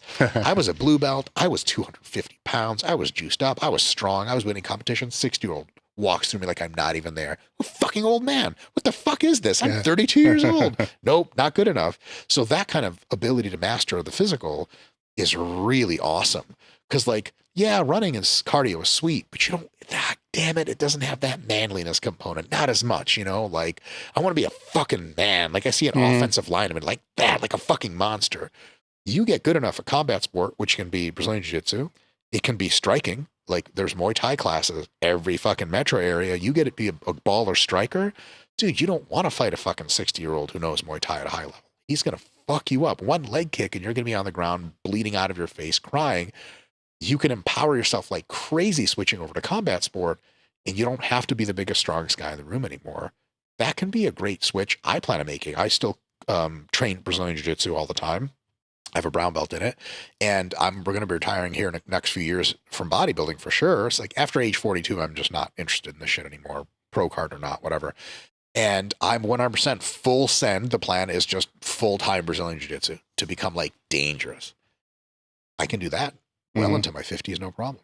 So just some alternatives for folks listening to consider. Like, you don't have to give up getting good at shit. You don't have to give up getting awesome hardcore training. You don't have to give up getting better than you ever been. And you don't even have to give up being a fucking dangerous motherfucker. And it's cool to be able to know how to fight, because then people can't tell. Like you and I walk into a fucking gas station, everyone's like, yeah, okay, I won't fuck with that guy. But if I really have an attitude, I want to fuck with that guy because he's big and I want to see how it works. You know, like you can't really ever tell who has a black belt in jiu-jitsu. It's usually some fucking, like my jiu-jitsu coach who walks through me like I'm not even there, weighs 150 pound, glasses wearing hipster nerd motherfucker. I'm wearing his t-shirt right now. Josh Vogel. And I mean, he plays with me, but I can beat up almost everyone. And he walks to me like I'm not even there. You would never in a million years think this is a dangerous guy. He goes into a gas station with his hoodie on. You're just like, that's like some kid who's maybe in his 40s, but maybe he's 13 years old. I can't tell. It's awesome to be a ghost like that. If someone starts that shit, you're going to finish that shit. And it, you know, not to give up too much, but this is all water under the bridge. But after he was a great competitor in his own right and a really just awesome black belt, he lives in Philadelphia. So somebody did start a fight with him. And what he told me about it was he quickly resolved the situation very quickly. And he told me, he was like, man, like, this guy just was no good at fighting. And I was like, who the fuck, he doesn't train. He's just some guy. Started shit with the absolute, because you thought, oh, this hipster fuck, I'm going to fuck him up. It did not go his way.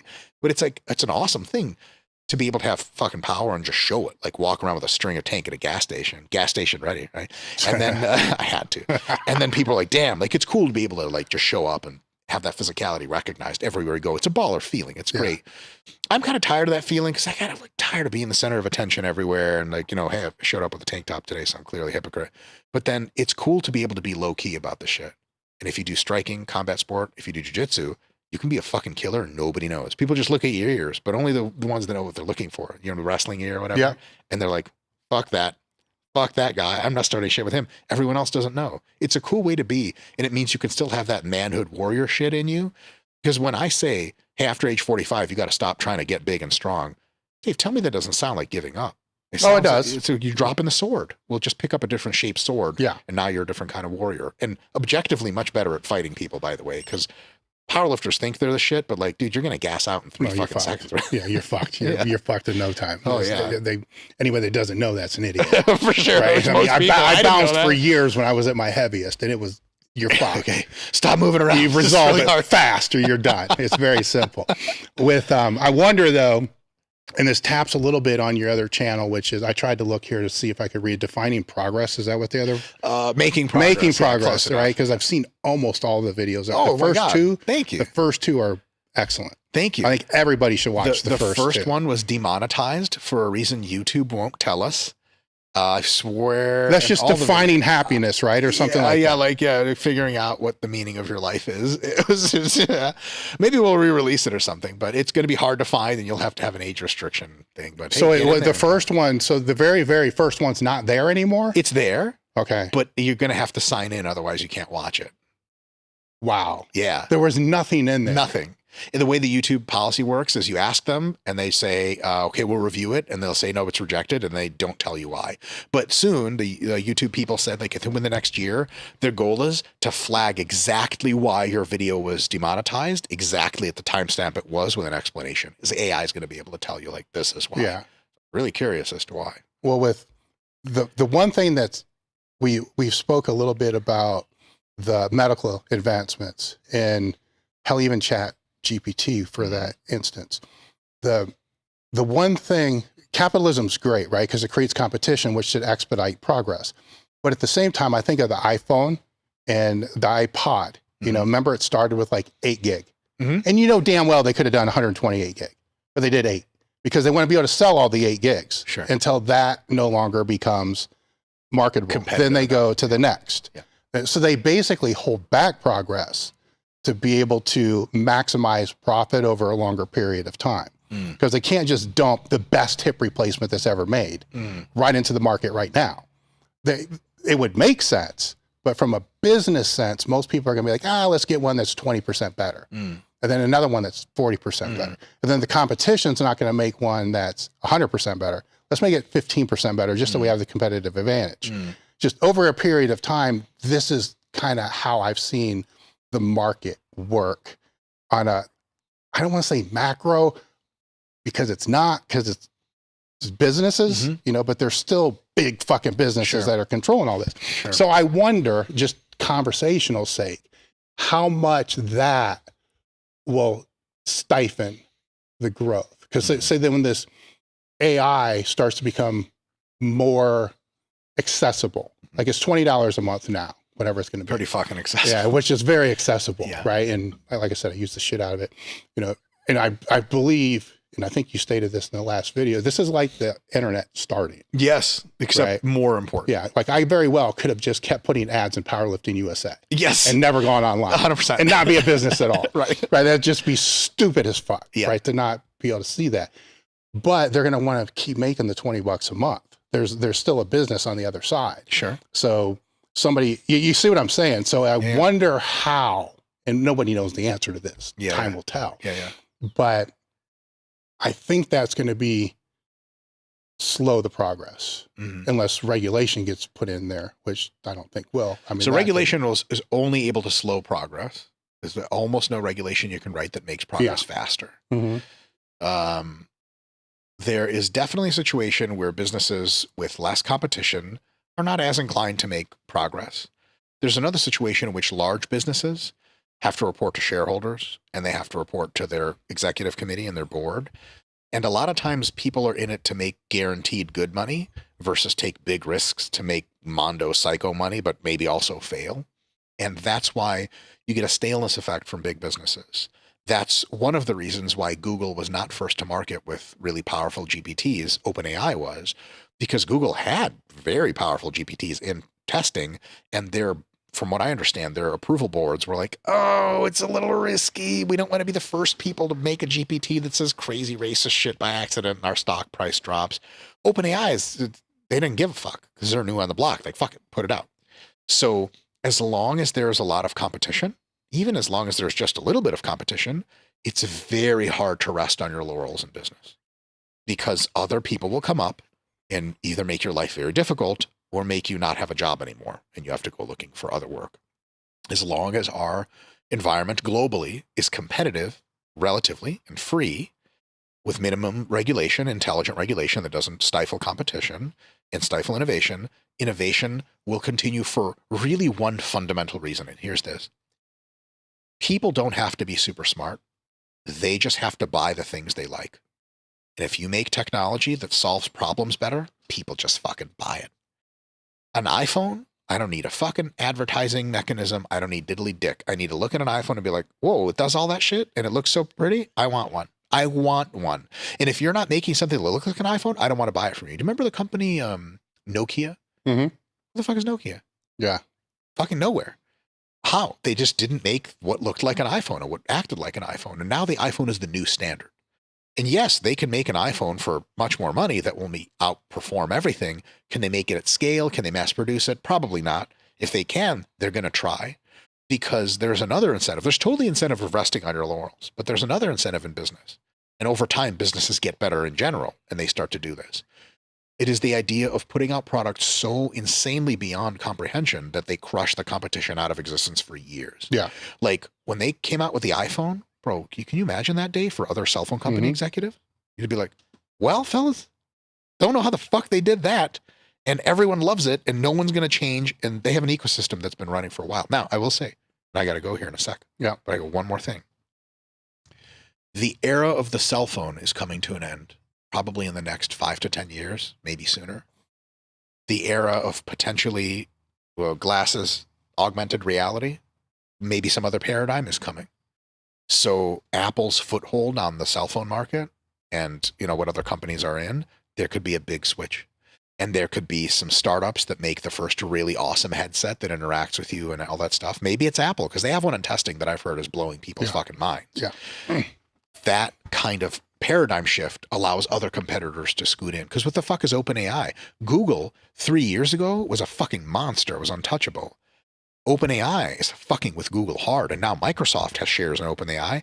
And Microsoft, because we used to Microsoft, Bill Gates, they peaked in the 90s or whatever. They're back. And they're fucking stronger. And Google's shaking. That's the kind of competition that's got Google right now. Google's released like 10 products in the last 10 weeks, and they're all unbelievable. Why? Because they're like gasping for air. That kind of competition, which is fucking as American as apple pie, goddammit. Yeah. That's what's my big bet on progress will continue exponentially, as it has been already. Yes. There's no exception. No, it is 100%. It's hard to believe, but greed, the best kind of greed for more, for better, for progress, god damn it, that drives people to do crazy shit. Yes. And I'm betting on that. I do as well. I mean, either way, it's here. Yeah. Right. And it's then I'm almost hesitant, like, because you don't want people to know, but you do. Yeah. Right. Because I want to use it as an advantage for as long as I can, because the number of people, ChatGPT. the number of people you tell about it and they'll be like, they're either pissed off, upset, whatever Totally. it is, or they don't get it, or it's, this is going to go away. I'm like, they said the same thing about the fucking internet. You know, Very famous, very smart people said that about the internet. They were very wrong. Keep thinking that. Yeah. You know, but at the same time, if you're not figuring out how to embrace it in some aspect, you're fucked. Yep. You know, it's simple as that. I guess that's a good way to end the podcast, right? There you go. Fuck everybody's world all up and say that it's bad. AI is coming. Bow to your robot. Here would be the other thing, because right, if you fast forward really fast, right? So you got voice technology, you got the AI, you got all this other stuff, and then you have the robots, and you got sex dolls that almost feel like real people. Yes, now you get a sex doll that can actually talk to you and have conversations with you. It has a personality that becomes your best friend, and then it becomes a part of society. And then can they vote? Like, will we have a conversation in 20 years where we'll be like, what's a human? Yeah. Are they going to redefine what a human is? Yeah. So the sex doll, the sex bot. My sex bot's already human, goddammit. That's all I want to say. You see what I'm saying? So can they vote? Like, now we're getting into some weird ass, I love it, conspiracy, stupid ass shit. But it's fucking kind of going. It's coming. Like my sex doll said that earlier. You're coming. She tells me when I'm coming. Well, it's not a she. I've said too much. Yeah, obviously. So all this aside, your YouTube page, Renaissance Periodization, correctly, and then the Making Progress page. Yep. Mike Israetel Making Progress. Just Google my name and shit'll come up. Exactly. Then the Instagram, but just Google his name. Thank you for coming out. I appreciate it. This is always a great time. Thank you so much for having me. Any parting thoughts or anything that you want to? RP Hypertrophy app, get on the list. May 23rd, it closes off for a few weeks. Get on the list now. You can go to my Instagram. You can just go to RP. You can go to the YouTube. There's every one of our YouTube videos. The first link in the description is get the early access. It gets you a big discount on the initial price. It gets you a bunch of other free goodies. Give that a look, and hopefully you like the app. All right, guys. Thank you for listening, and we're done.